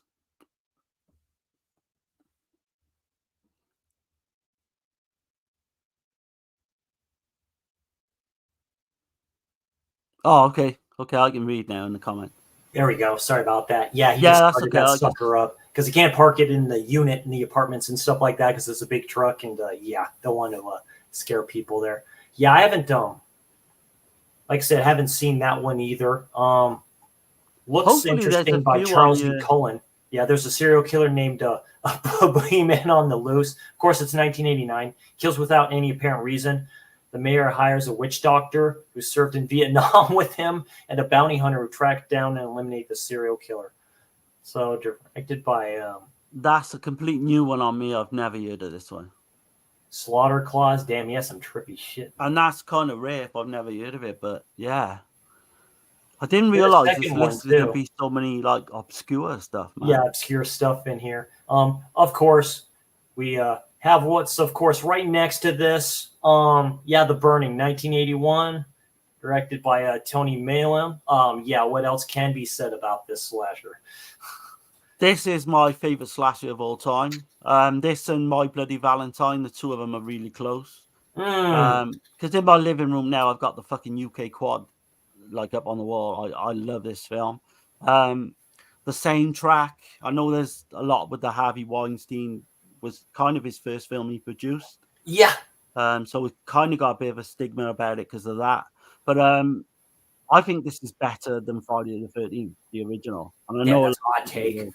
I really do like it. I'll say that. Excuse me. Also, Savini, was out of Friday the 13th for a bit, and he did this one. So he added the practical effects and everything like that to this. This is a great film. I totally agree. It has that aesthetic to slasher films at the time. Of course, this came out the same time Madman did, right? Or there was some confusion between the 2 films. Yeah, there was like this was 4 weeks in front of Madman. Yeah. But this, like has Giallo elements. All-star cast, which is kind of funny. Brian Matthews, Lee Ayers, Brian Becker, Larry Joshua, Jason Alexander. Yeah. Ned Eisenberg, Gary Glenn, Carolyn Holton, Fisher Stevens, Lou David, Sherry Bruce, Kevin Kendall, Holly Hunter, dude, Bonnie Dorowski. Yeah. Casey Townsend and John Tripp. Yeah, like I say, great slasher. You want your slasher fix? This is it. It's definitely a camp slasher. Yeah, that's The Burning. What else can be said? Yeah, it's a great one, all-time one. Yeah, definitely. Savini had a choice to do Friday the 13th Part 2 or The Burning, and he picked The Burning. Rightly so in my eyes, but yeah. Oh, this one, man. Cards of Death, directed by Will McKellen. What's up with this one, Darren? All I know about this one, I think it's Brazilian. Really low budget. I don't think it's out on any format. I think it may be on VHS. Bleeding Skull Video. Yeah, so. Oh, maybe they have brought it out. It's possible. Oh, it's on Shudder. Okay. So it's actually on there. Centers around a cop and two brothers hot on the trail of a murderous card game, in which mass participants must murder the loser or be killed themselves. That's interesting. Right. Yeah, I think he did a couple. He did a couple of Brazilian. Interesting comment. If Dario Argento's The Card Player had been made 20 years earlier and extra copies had been given away in buckets of Kenny Rogers roasted chicken at a fast food truck, still couldn't hope to be as greasy neon and neon grease smeared. So it's like basically kind of saying what kind of possibly could have been. Let's see. Heard of this one, Cassandra. This is a good one. Yeah, 1987, directed by Colin Eggleston. Right, so this is, if I remember rightly, it might be Australian. Dana, I think, picked this one on Eurocult one week.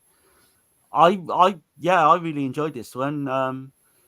It's kind of, I think is it 87? Yeah, 87. Yeah. It's kind of comes late, obviously, in the slasher genre, but for being like Australian, it's unique in that regards. I remember the lead lady as well that I really liked a lot too. Yeah, you could do a lot worse than this one. I would say it's a slight recommend. Young woman has eerie flashes of recovered memories of her brother committing a murder, despite her parents' insurance at all as well. That's interesting. Almost has like a giallo aesthetic to it. It does, yeah. It's done really well. Yeah, I remember that. You've mentioned this one before. If it would just stop doing that. Cemetery of Terror, directed by Ruben Delano Jr. I've never seen it. I do have the Blu-ray. Is this the one you've seen? You've seen this one, yeah? No, I've seen one that might be mentioned Grave here. Robbers, you've seen. Yeah, Grave Robbers. Right, Halloween night, a group of bored teens decide to steal a corpse, right, from the local morgue and take it to a nearby cemetery where they perform a satanic ritual and willingly reviving a bloodthirsty serial killer. This is like way up high on my list of from the same director who did Grave Robbers and Don't Panic as well. Yeah, Don't Panic as well. So Vinegar Syndrome has his like a good amount of his slashers type horror type films. There's Don't Panic right there. Yeah, we need to like cover this, I think, at some point. Yeah, absolutely. Yeah, you could do like the trilogy of those films, to tell you the truth. I've got all of them. We seem to have that same aesthetic. This is on Shudder too, so I do have it on my watch list for Shudder too. So I did see it on there. So yeah, I'll definitely watch it. But a lot of people really talk good things about it. I'll get back to the chat here in a second. Here's one that Garrett and the Dead Pit Boys have talked about once or twice. That's a Cheerleader Camp. I've got that sitting right up there, and this DVD is worth a lot of money, man. Because there's some real weird like rights issue going on with this. Oh man, this is so much fun. This has got the big heavy set guy from Patrick. What's the Patrick Swayze film? Roadhouse. So it's got the big dude from Roadhouse. Oh, Dozer. Yeah. Dozer. So it's also got, if you go through the cast, I can't see. Yeah, Betsy Russell, Leif Barrett, Lucinda Dickey, Laurie Griffin, George Buckflower. I think that's who it is. Yeah. So you've got, I think there's a porno actress as well in it. William Johnson, Vicky Benson. But Leif Garrett was some kind of pop idol, wasn't he, over in America, like years ago? So it's kind of strange to see him in a slasher film, but highly recommended. Just good cheesy fun, nothing more, nothing Yeah, less. that basically looks like this director has done a lot of erotic stuff. Looks like in the past. So, yeah. Yeah. If anyone's watching, like from a big label, they need to get this out. But I'm sure they're aware of it. Well, everyone's thinking You know. Vinegar Syndrome would be the ones to release this, or Scream Factory. To everyone's disappointment, they might want to do that. I would imagine they're both looking into it, but the only thing is the rights issue. I don't know what's going on with the rights, but yeah, there has to be an issue. Christmas Evil 1980. I've not seen this one, but you have too, right, Darren? Oh man, I love this film. Whether I would call it like a straight up slasher, I don't know, but it definitely got a lot of elements. But this is kind of Maniac, so you know it's kind of that type, you know, like central in on one character who kind of goes off on one. You know, he kind of has a breakdown. This is like a lot, like really well done. Like Silent Night, Deadly Night, which God, what a great fucking film. The Silent Night, Deadly Night is more of a kind of body count slasher. This is more, although there's people getting killed, this is more like a character study. This is great. The only thing, the problem with this film is there are a few Christmas slashers that I would put above it, and I think it kind of gets overlooked with the Black Christmas thing as well. But I enjoy this one. Honestly, I think everyone should watch this at some point. What's going on, Keith? Thanks for stopping by. Horror YouTuber of the month for April. What's going on, Horror King? Hope you're having a good one, my friend. Yeah, all you people go and vote. Go vote. Look up all I put the link. I put the link in the chat at the start of this and stuff like that. All great channels. Yeah, vote for whoever you want. This is all in fun and all to introduce us to this great, twisted, fucked up community we live in, where we like these films that probably 3/4 of the world will think something's wrong with us and have us locked up for thinking what we think. So, director from Cassandra is great. He also did Long Weekend. Interesting. Yeah, Long Weekend. What is that? Like an animal attack type of film or something? Yeah, like an Australian animal attack film. Yeah. Gizmo makes an interesting point. I know Darren said Hellraiser is not a slasher, but if Terminator is a slasher, Hellraiser is absolutely a slasher. If I really want to, I just put my 2 cents in there. If I really want to, don't want to beat the dead horse. If I really want to say, it's almost Giallo-like too, because Julie is the bitch that's taking these men up there and then killing them and then feeding them to him, which is like, damn. But there's a lot of stuff going on with Hellraiser. I just say that. I love Hellraiser. You know, that's top tier horror for me. It's Clive Barker. I don't think he gets enough credit for his stuff, in my opinion, as a writer. But, you know. I think I overdosed on Hellraiser, to be honest, because I watched that film every night for like one summer, like 90 days straight, pretty much. So I know it like scene for scene, word for word. But I'm starting to get back because I've seen it fairly recently, so it's been a while.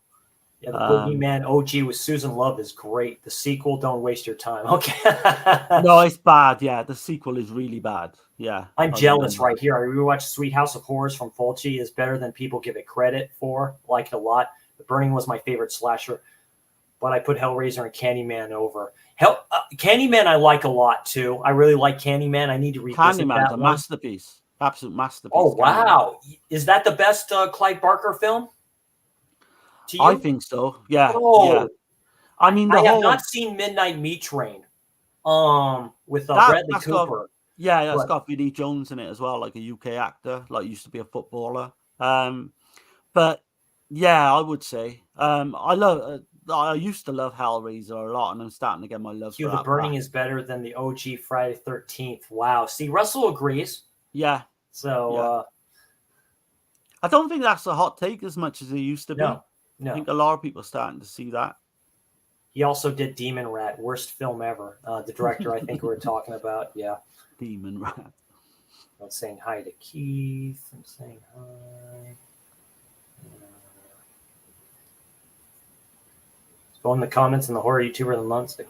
Yep, absolutely. Yeah, definitely, man. Yeah. Hellraiser was a powerful movie, and Clive Barker's books were even better. Yeah, I have the complication of his Books of Blood, Volume 1, and I also have Hellraiser is based off the book The Hellbound Heart. So Books of Blood is a lot of novellas. One of those, or one short stories. One of those is Midnight Meat Train. Of course, the other one is Rawhead Rex. I really like Rawhead Rex. I really do. Yeah, that's a paranormal slasher. So, and so Dirk was saying Hellraiser 3 is like a slasher, and I can't remember seeing it back in the day. So, yeah, I'm gonna have to give that one a watch as well. Yeah, Christmas Evil is unique. It is. It's like no other film you've ever seen. There is that other one too, which we'll probably get to. It might be in here. What is it? Don't Open Till Christmas, which everybody just like really seems to like. I love that one. Yeah. Yeah, that is Christmas Evil. Let's see here. We got City and Fear, 1980, directed by Alan Smithy and Judd Taylor. Have you seen this one, Darren? Right. So has this one got? This may have. It has David Jensen, Robert Vaughn, Perry King, Mickey Rourke is in this one. This is the one Russell was talking about in the chat. This has got to have an alternative release, like name. Because it rings a bell. Mickey Rourke's in here. Oh, I recognize David Jensen and Robert Vaughn. Robert Vaughn was in a lot of stuff back in the day. So a Psycho on the Loose story about a burned out newspaper columnist and his circulation hungry publisher who wants him to turn the killer into a page one news. Very interesting. So this is a TV. This is, yeah, I'm remembering it. TV film directed by Alan Smithy. And so what else did he do? Oh, he did Bloodlines. So he did Hellraiser, Bloodlines, and Maniac Cop 2. He's done some interesting one here. I've not seen it, but if it's the one I'm thinking of, it is on YouTube. And it's kind of like, I think it's like 2.5 hours. Susan Sullivan's in it. I recognize her. Of course, Mickey Rourke, I recognize him. That's a very young role for him. Wow. Yeah. Well, back then anyway, I was like 1 year old, but I mean, I'm definitely putting that on the list. It's not streaming anywhere, so this might be like, yeah, probably if it's on YouTube, it's on YouTube. I think it is on YouTube. Yeah, I'm sure you can find it online, if you know the sites. Yeah, so that's very interesting. City and Panic. Oh man, I like this one. Yeah. Okay. I like this one a lot, actually. Oh, a serial killer stalks homosexuals, leaving his victims with an M carved on their skin. Late night radio host Dave Miller is asked by the police to challenge the maniac by provoking him to call his show. Holy shit. So this one's got like an undercurrent of like the AIDS thing going on in it. Yeah. It's very I mean, it couldn't get made today because of some of the stuff in it. Where to watch? Amazon US disc. So this is on a disc. I wonder who released it. Matt, I want to say Massacre Video brought it out. Yeah, this is honestly Peter Roberts, John Tech, is very Gary Bryant, Bonnie Beck, directed by Robert Bover. So he did just 2 films, it looks like. So I'm remembering like the killer phones into this phone-in radio show, and he's offing obviously homosexuals. Yeah, it's very gritty, very like fucking, again, not going to be for everyone, but I mean, it is. Yeah, it's definitely worth a watch. Yeah. Yeah, it's very, very cool. Okay, let's see here. This list is weird, man, because it's got a lot of obscure ones, but it's trippy just going through it all. Oh, one there in particular, we're going to get to that in a second, but we got a City of Blood here, 1983, directed by Daryl James Wrote, I believe. Right, this is one I've got on VHS, but I've never seen, heard much about it. It's on Tubi. A medical examiner investigating a series of prostitute murders discovers that the culprit is an ancient tribal witch doctor come back to life. My goodness. Right, this sounds interesting, yeah. Yeah, I like the cover for that. Yeah, the old like VHS cover as well. If people look that up, is pretty good. Yeah, man, I'm learning off this as well. Of course, this one, Clown House, 1989, directed by Victor Salva. Holy shit! So this is an older one from him, but this is infamous. I know for a lot of stuff. So yeah, I'm gonna say. I do love this film. I don't agree with everything that went on behind the scenes, and that's a whole fucking story in itself with the young boys. But in terms of like a really creepy, slasher film, this is good. 1989. Yeah, three young brothers are terrorized by an evil clown. It's so the backstory, most people will know that the director was on set messing about with one of the young boys who stars in the film, and there was a big kind of court case, and he got put in jail basically. But then he come out and he went on to do Jeepers Creepers. But this is not just because of that. This is really creepy, and really well done for its time. But knowing the stuff that you know afterwards, I mean, I can understand why people would just want to boycott it. And that's why it's not really had a great release. The DVD is way out of print. This is Deadly. Yeah, Coda, this is Deadly Obsession, I think. Yeah, Coda, Deadly 1987, yeah. directed by Craig Lahef. A maniac is stalking and killing female students at a university. Interesting. Talk about this one a the little bit, VHS. I've got that cover on the VHS. Never seen it, but I've always been intrigued. I actually think I've put this onto like DVD-R, but just never got round to it. But yeah, there's quite a few obscure slashers thinking about it that I've never seen, to be honest. Interesting. But was it Penny Cook, Emery? Probably a lot of these people I haven't heard of. But yeah, it looks interesting. Like I said, there are like where to watch, so they do show links of where to watch it. They do say disc next to it for the most part, so who knows, maybe there's like a DVD of it or something like that out there. Most of them would be on YouTube, I would imagine. Curfew, or not, Corpse Mania, 1981. This is crazy insane film. This is this it's an Asian film, right? This is an Asian giallo slasher film, basically. Oh, yeah. So a necrophiliac killer is murdering the prostitutes at Madame Len's brothel. Wow. I mean, if you can get this, I think it may be on Realist, but I mean, if you can get it online, it's crazy. It's like giallo, like lots of giallo. Giallo-esque, yeah. Yeah. Like you've got to be into like your Hong Kong type slashers, but I mean, this is probably one of the best.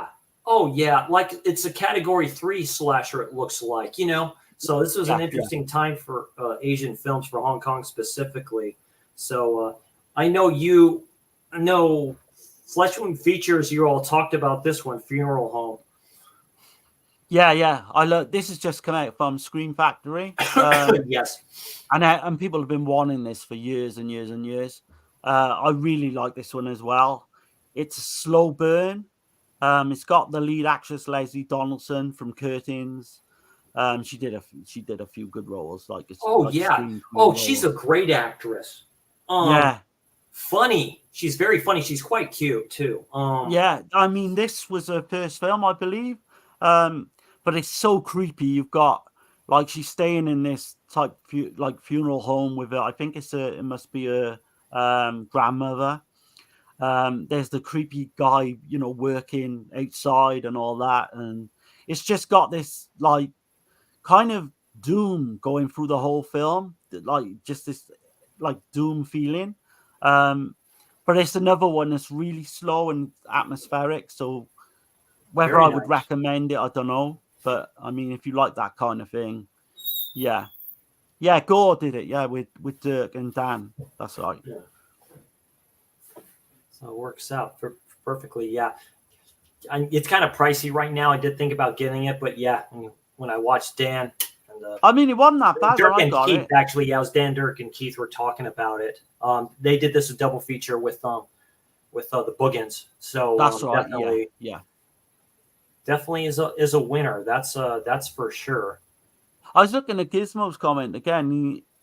He watched Fatal Games and Night Screams, and he liked them both, which is good, man. Fatal Games. And he finally watched Frightmare as well, which is another good one. Nice, very cool. In by 10, Dead by 12, Curfew, 1989, directed by Gary Winnick. Have you seen this one, Darren? No, believe it or not, and people are going to be watching this thinking, what the fuck? But this is one that's like I've got on a really cheap DVD, but it's never like enticed me enough to go into and watch it. Yeah. But I think Vinegar Syndrome may have released this one fairly recently. Yeah, two brothers whose grisly killing spree has landed them on death row plot a daring escape, breaking free from prison with vengeance in mind and setting targets in the form of the key witnesses against them.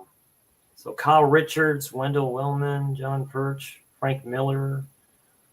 Interesting stuff directed by Gary Winnick, 1989. I've not, like Gizmo said, it's not that good. I've not heard good things about it at all. Goreful mentions Girl Hates. That's a slasher I love. That's like what 6, 7, maybe 8 years ago. 2014, I think. So yeah, Curfew, I did not like it all. Vinegar Syndrome has it. I like funeral. Yeah, Goreful likes Funeral Home. Recommends it. Yeah. Yeah, he showed me the DVD that he has of the Ranger. I recognize the actor that plays him and stuff like that. It looks very good.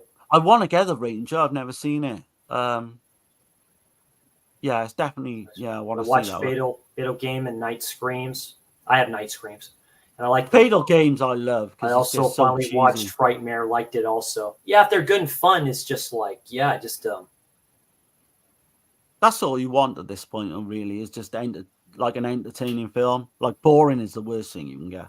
Separate the art from the artist. Clown House is pretty good, though. Yeah, absolutely. Yeah, that's what I do. It really is, yeah. It's the whole thing, like with the whole thing with Roman Polanski, whatever. I don't care. Dude, watch Repulsion and tell me. It's like, dude, just separate it. The piano. Exactly, yeah. I don't agree with what he did, but I mean, it's never going to, like, go away from my love of Jeepers Creepers, because the original Jeepers Creepers is brilliant. I have more nostalgia for the OG Friday. Seen it long before I seen The Burning. Like I said, it depends on what you're looking for. Yeah, absolutely. Yeah. I think Friday is one of the best, like the original Friday is one of the best made, like, slasher films. But I just kind of go with The Burning, just more my jam type thing. I don't know. Yeah, and to the point, I want some fun before I die. Very true. Sorry, I'll be right back again. Just give me a quick second here.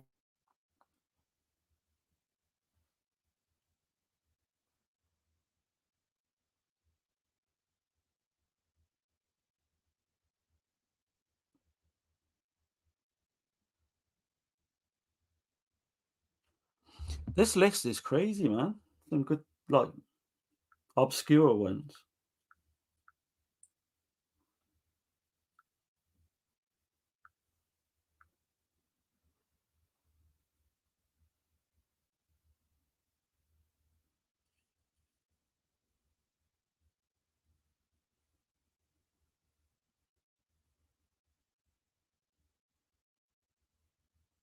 Just looking through the list now, and there's some really good stuff to come.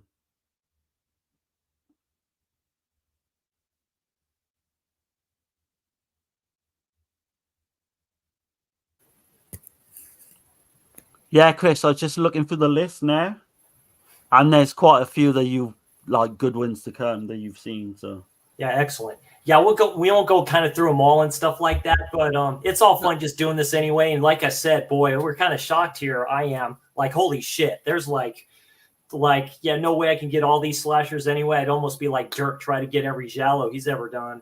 Ever been done. Be like me, try to get as many slashers as I can.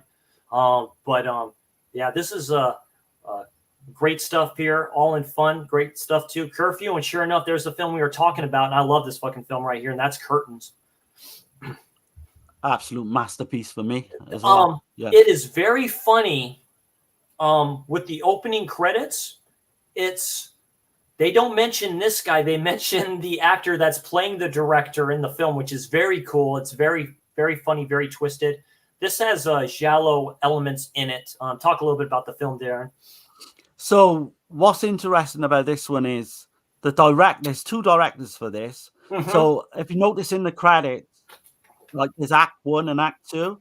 That's basically the two directors. Yeah.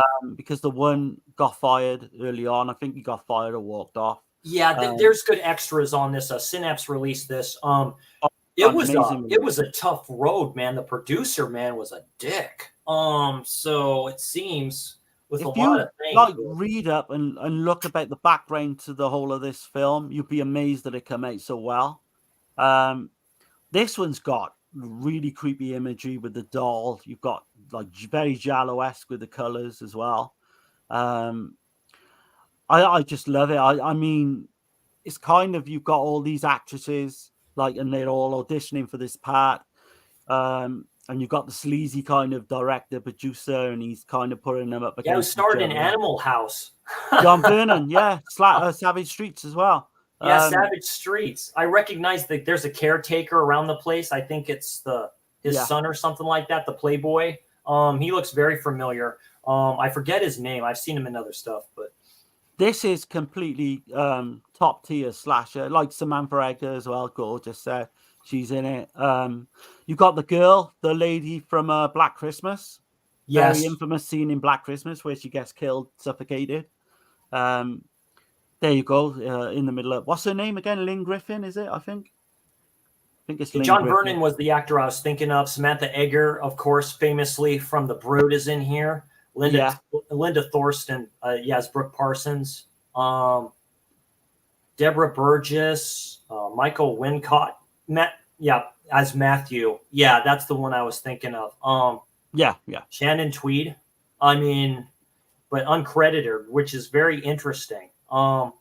Daisy White. So, yeah, it's almost like a fever dream as well with some of the scenes, like the nightmare that one of the girls has at the beginning. It's really trippy. Dude, really good. Yeah, that's a dream. Because you think you're watching like a different film, like you don't even know it's a dream at that point. I don't think. Yeah. And then it goes like that. That goes into like this good slasher type, kill. But then, you got to watch it to know. But 71. Yeah, Shannon Tweed. She was like an extra that was uncredited, stuff like that. So you probably wouldn't see I it. didn't know that. I never knew Claire that. from Black Christmas. Scorfo mentions that. Keith mentions that. So it's Claire from Black Christmas. Lynn Griffin. Yeah, Lane Griffith, Richard Kripke. I know his interesting filmography, but Curtains. That was a great release by Synapse. Highly recommend this one. It's a good one. I'm so glad I got it and I watched it.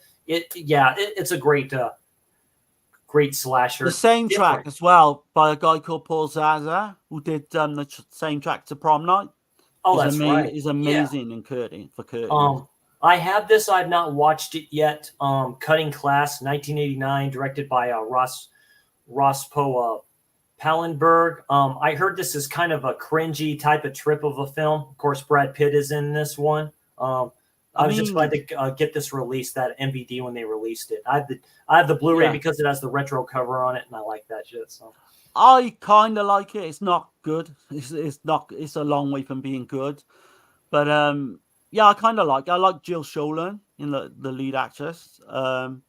Brad Pitt is awful in this one. You would is this never. One of his first roles?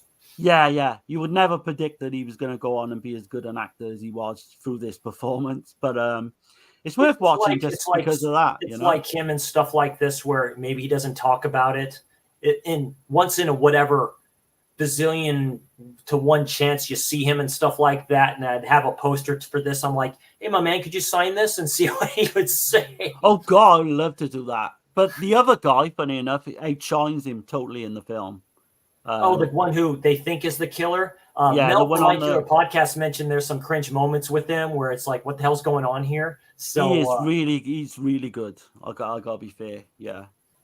So I definitely wanted to kind of check out. No one said surviving high school would be easy. Deborah Donovan Leach. Yeah, that's the guy. Yeah. He's Jill Schoelen as hey, that's my last name. So has Paula Carson. Wow. Okay. Brad Pitt as Dwight and Gillis. Roddy McDowell's in here. Okay. Yeah. Mr. Dante.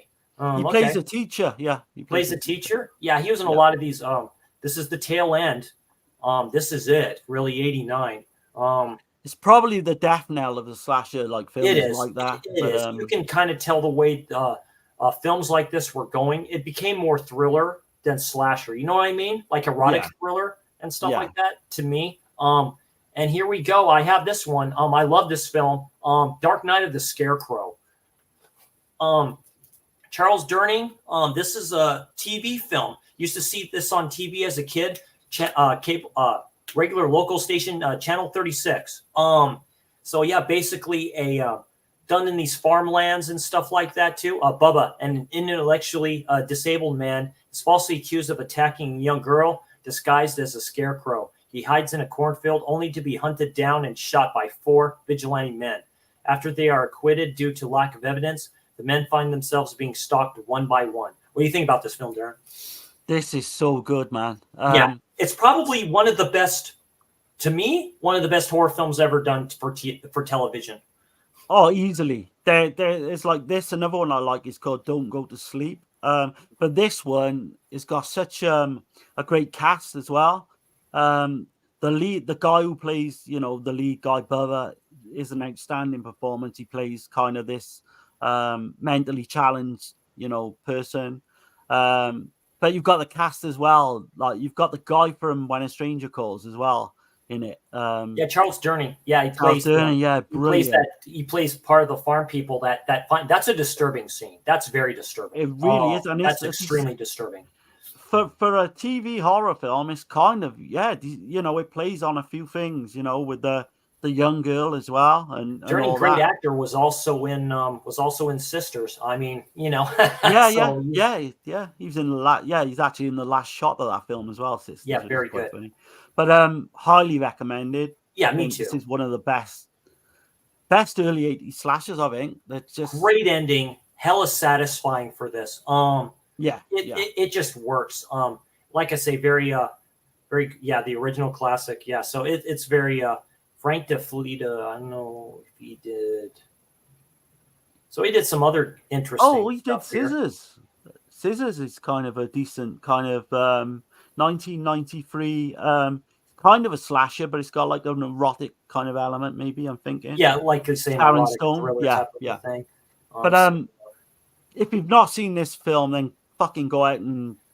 Larry Drake, YouTube, Bubba Ritter. Larry Drake was a good actor, big man. Yeah. But, he's brilliant in that role. Yeah. The Dark Side of Midnight, 1984, directed by Wes Olson. A small town is terrorized by a homicidal maniac known as the Creeper.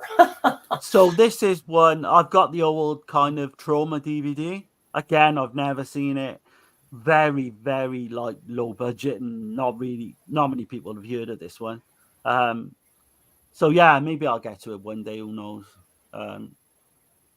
Just looking at the people in here, don't recognize a lot of them. Dark Room, 1989, directed by Terrence O'Hara. He kills at the blink of an eye. So Janet has just returned home from college to visit her conservative family at their remote farmhouse nestled deep in the countryside. What should have been a happy reunion is quickly disrupted by the arrival of an unsuspected guest, a mystery killer who photographs their unsuspecting victims before murdering them in a variety of brutal ways. As her family and friends are picked off one by one, Janet is forced to fend off the mysterious maniac. Interesting. Have you seen this one, Darren? So, I've recently bought this one. It's from 88 Films. It came with a slipcover. I was so happy. Nice. This is one that I've heard really good things about. So I can't wait to check it out on the new kind of Blu-ray print and all that. This was sought after for a long time as well, because I was amazed when I heard that 88 Films had got an hold of this. I'm not sure if it's got a US release though. You have to look into that. One for watching down the line, I think, as well. I'm definitely going to be going back and watching this video and writing down stuff. We'll talk after this too and write some of these down. I want to really for future content, definitely. Yeah. We're loving this. Thanks all for hanging in. I'm going to check in the chat in a second because I know what's going on there, Guy. Thanks for showing up, saying hi. Hey, caveman. Sounding a lot better. He's getting the good treatment there where he's at, man. I tell you what. As long as he doesn't, that very pretty lady nurse of his helping him out there, as long as he's all good and stuff like that, he's heading to recovery. Can't wait to see him back for the geeky and stuff like that. Everything geeky, check that out. The boys will be coming back for that soon. So definitely. And get well soon, man. Yeah, that's right. Dr. Giggles. Also, I think he was Durant in Dark Man. I might be wrong, but yeah, Dr. Giggles. Yeah, he's Dr. Giggles. That That's one I've never seen, mine. That's one of my real like major ones I've not seen is Dr. Giggles. Yeah, Cutting Class is cool. I've got the all 5 Vincent slips. That's right. Yeah, when Vinegar Syndrome had it. Man. Yeah. Yeah. Oh yeah. I'm a jealous motherfucker. Yeah, and he's shown those off to me and stuff like that. That'd be kind of good to do with like a high school slasher type stream. We could do that, Slaughter High, and there's a ton of them, really. You know? Give your something freaky brother a pillow, Friday Lover, and Wrench. Yeah, absolutely. Yeah, something freaky coming back to maybe sometime next week or the week after that. Just going to shout that out real quick. Finally gonna rep what I watched and shit like that. Of course, one of those being American Psycho. Yeah. Oh, I love that. Some other ones. My first Hammer film, Twins of Evil. Oh yes. Yeah. Oh yes. Yeah. Oh yes. So fucking good. But expect that one coming. Just want to make sure Sean has available time and stuff like that too, because Keith has never seen Obsession, so he's gonna give us his thoughts and review on that one too. And then Sean's never seen Black Sabbath, and he's gonna watch that one and give us a review on that one too. So plus my 4 films as well, and of course new stacks and all this other stuff too. Caveman, of course, always repping where you can watch these films if you don't have it physical. So there you go. Appreciate that, guy. Yeah. Thank you very much. Right with Odd Cutting Class. Yeah, absolutely. So I just I have to watch that again. I don't remember Shannon tweeting that. Oh, yeah. Yeah, I think she's only an extra, they were saying. Yeah, so an extra. Be blinking, you miss it type of thing. Thank you, Guy. Really appreciate that. Just repping. Yeah, go vote, everybody. Perfect stuff. And let's see, Dark Room. This one I have on my wish list on Amazon. I have heard about it, but Day of Judgment, 1981, directed by Charles Reynolds. This is one I've got, but I've not seen. This is one that CK from Dead Pit puts over quite a bit. He said it's really good. Yeah, like I say, just never got around to watching it, but it has come out now recently in a good Blu-ray. Yeah, good Blu-ray release of that. Yeah, I had the VHS for a long time, and I was like, shall I watch a VHS rip or? But no, yeah, a lot of places to watch it. It's on Screenbox as well.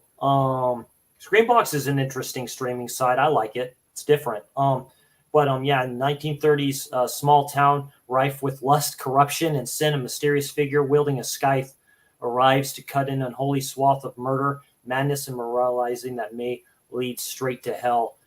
It's an early slasher, 1981. I think maybe the first one that's used a scythe is used as a weapon, like a Grim Reaper type of a thing. So that looks interesting, like a true scythe, like one used to cut corn. So yeah, it's like a period piece as well. But we got to mention, funny enough, I forgot to totally mention the ice skating scene in Curtains. Oh, yeah. Oh, man, you've got to see Curtains just for that. Oh, yeah. The fucking hag. That's a trip. Yeah, because they show the doll. It's always a doll there. Yeah, man. Yeah. A Day of the Reaper, 1984, directed by Tim Ritter. This is one I've never seen. I don't think I own this one. It did have a DVD release, but I mean way out of print. He did a few. I think he did Killing Spree as well, if I remember rightly, the director. But don't know too much about this one. Yeah, Kathy O'Hara, Patrick Foster, and Todd Nolf. 5 women on vacation in Sunnyvale, Florida, are stalked by a hooded cannibal killer recently escaped from a mental institution. Of course, the gory seminal super epic from Tim Ritter. So. Yeah. Wow, so he did a lot of stuff here. So, interesting. So, interesting stuff. There's another one for the list, actually. And The Dead Pit, of course, 1989, directed by Brett Leonard. I have not seen this. I think Synapse has this, right? That's interesting, right? Because I got the old Code Red DVD, but I've never heard anyone call this a slasher film before. Dead Pit, the actual, nothing to do with the name of this film, but they actually I think they did a review or maybe a commentary of this fairly recently.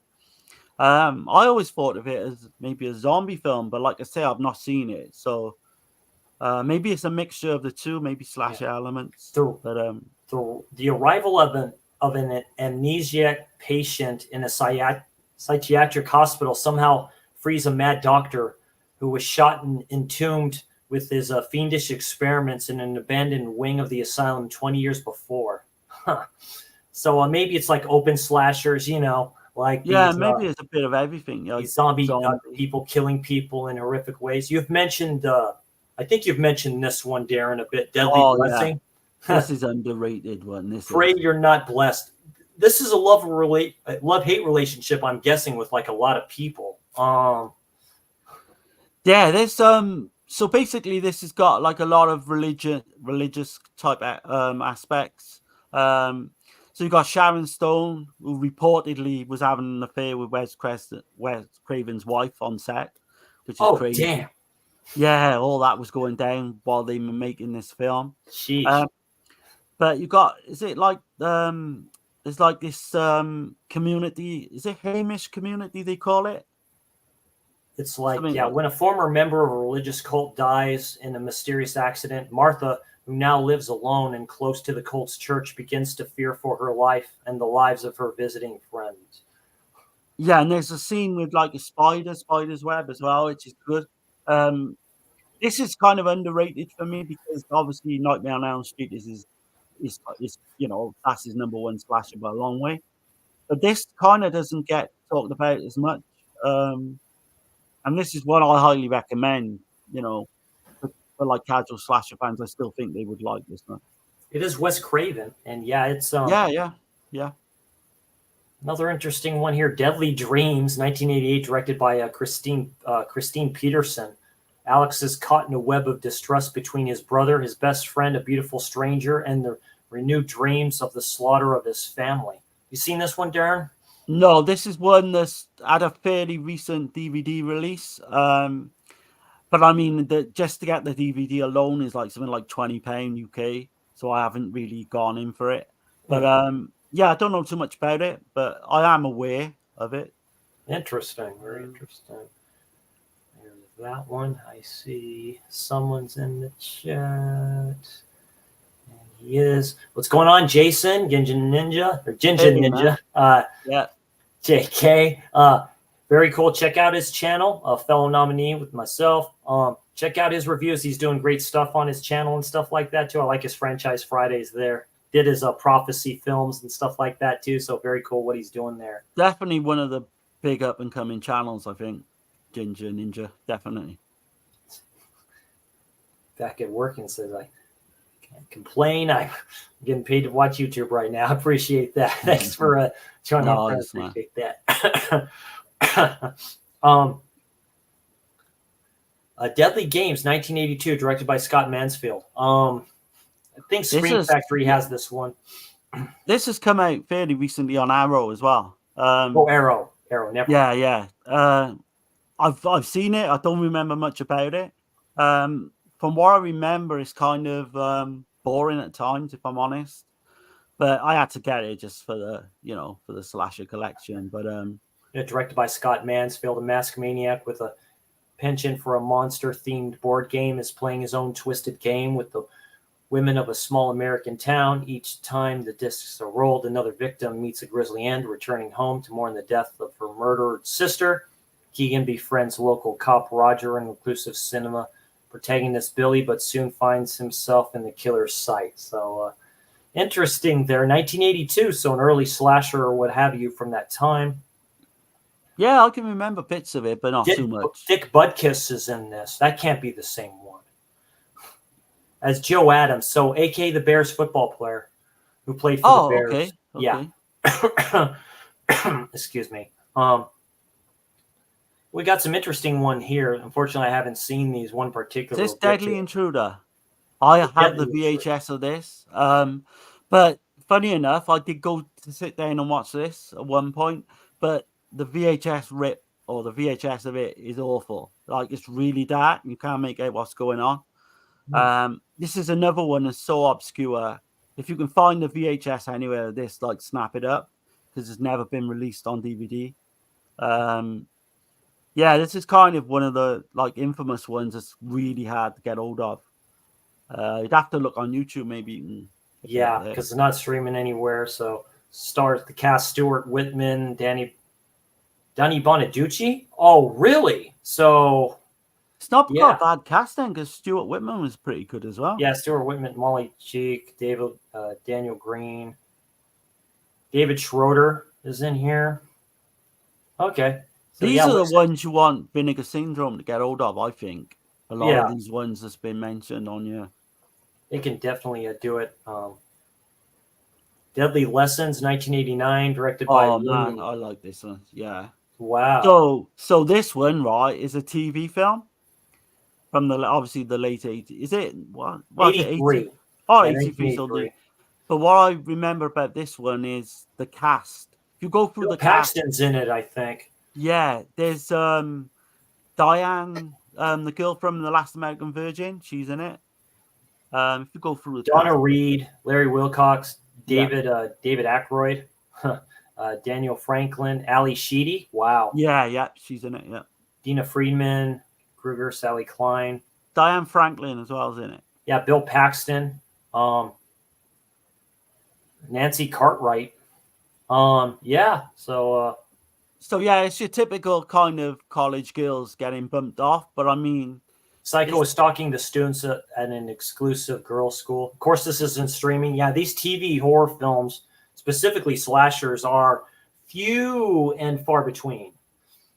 This one I'm sure you can get hold of on YouTube, though I don't believe this has got a DVD release of any kind.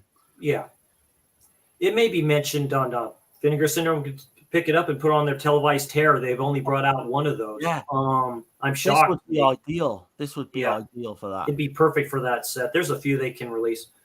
Deadly Manor I haven't seen. I think Arrow released this one. Is that correct? I've literally got it on my shelf now ready to watch, but it's been a while. This one has got the same director as Edge of the Axe. And Jose Ramon Larraz. Yeah. I've got a box set of his as well because he did Vampires. Edge of the Axe, Symptoms. Symptoms is another one. Stigma. I've heard of Stigma as well. Wow.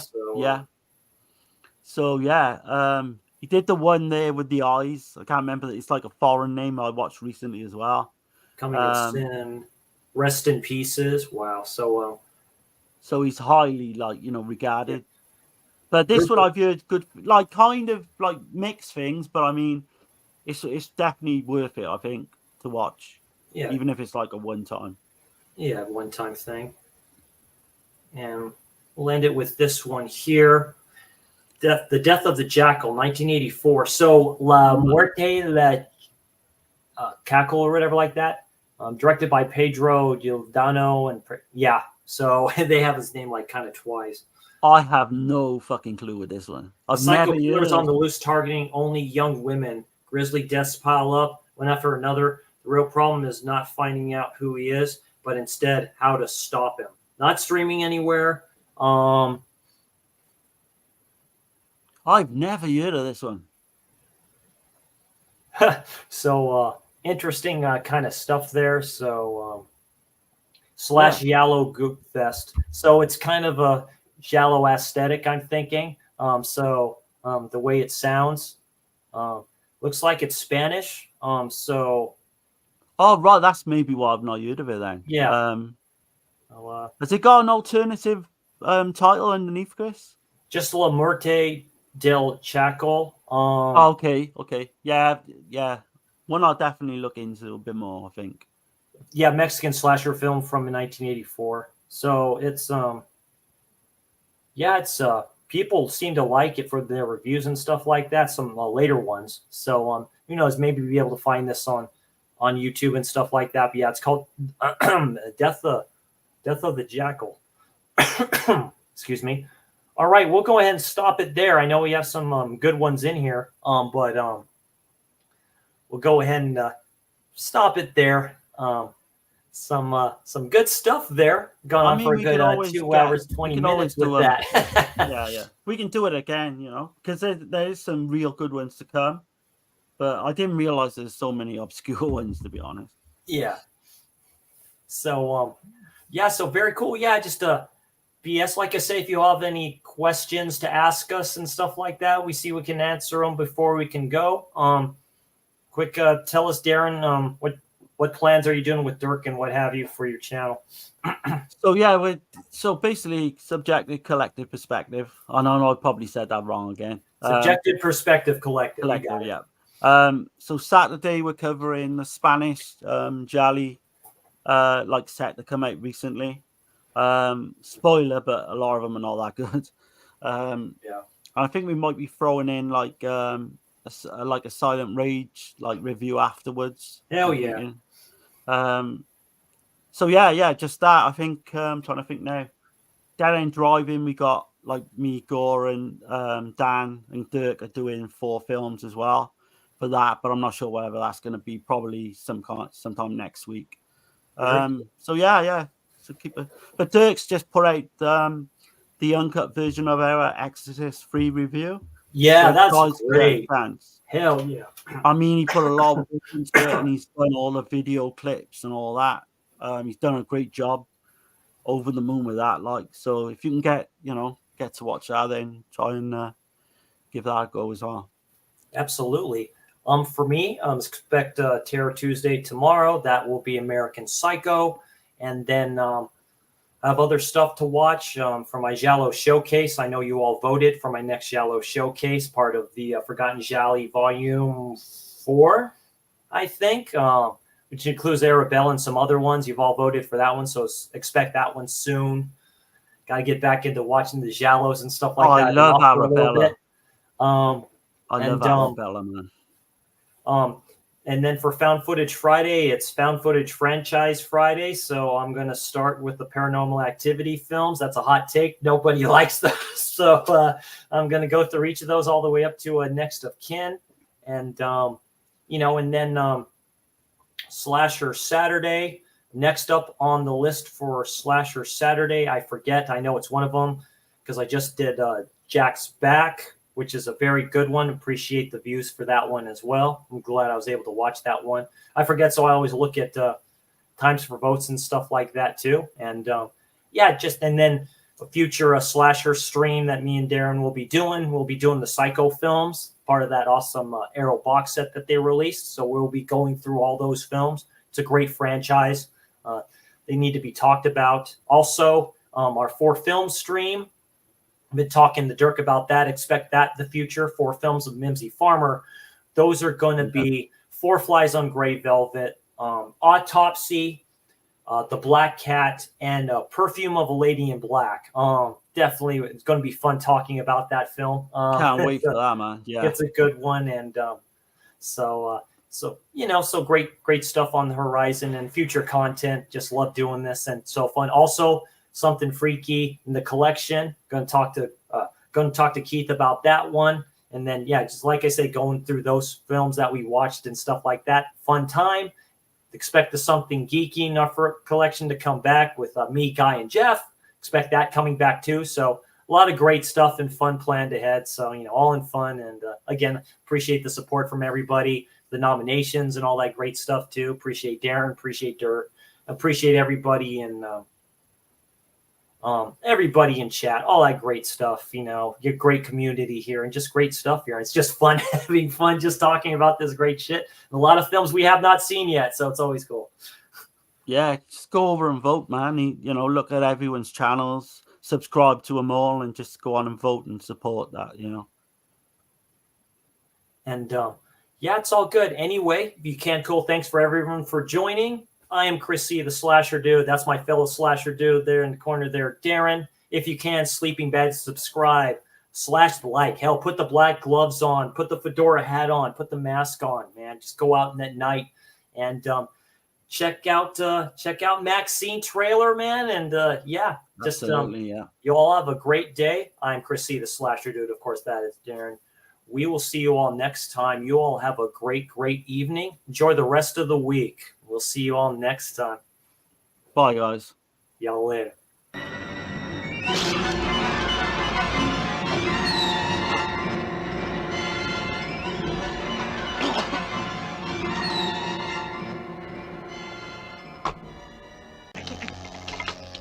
Don't look. Let her choke everyone, please.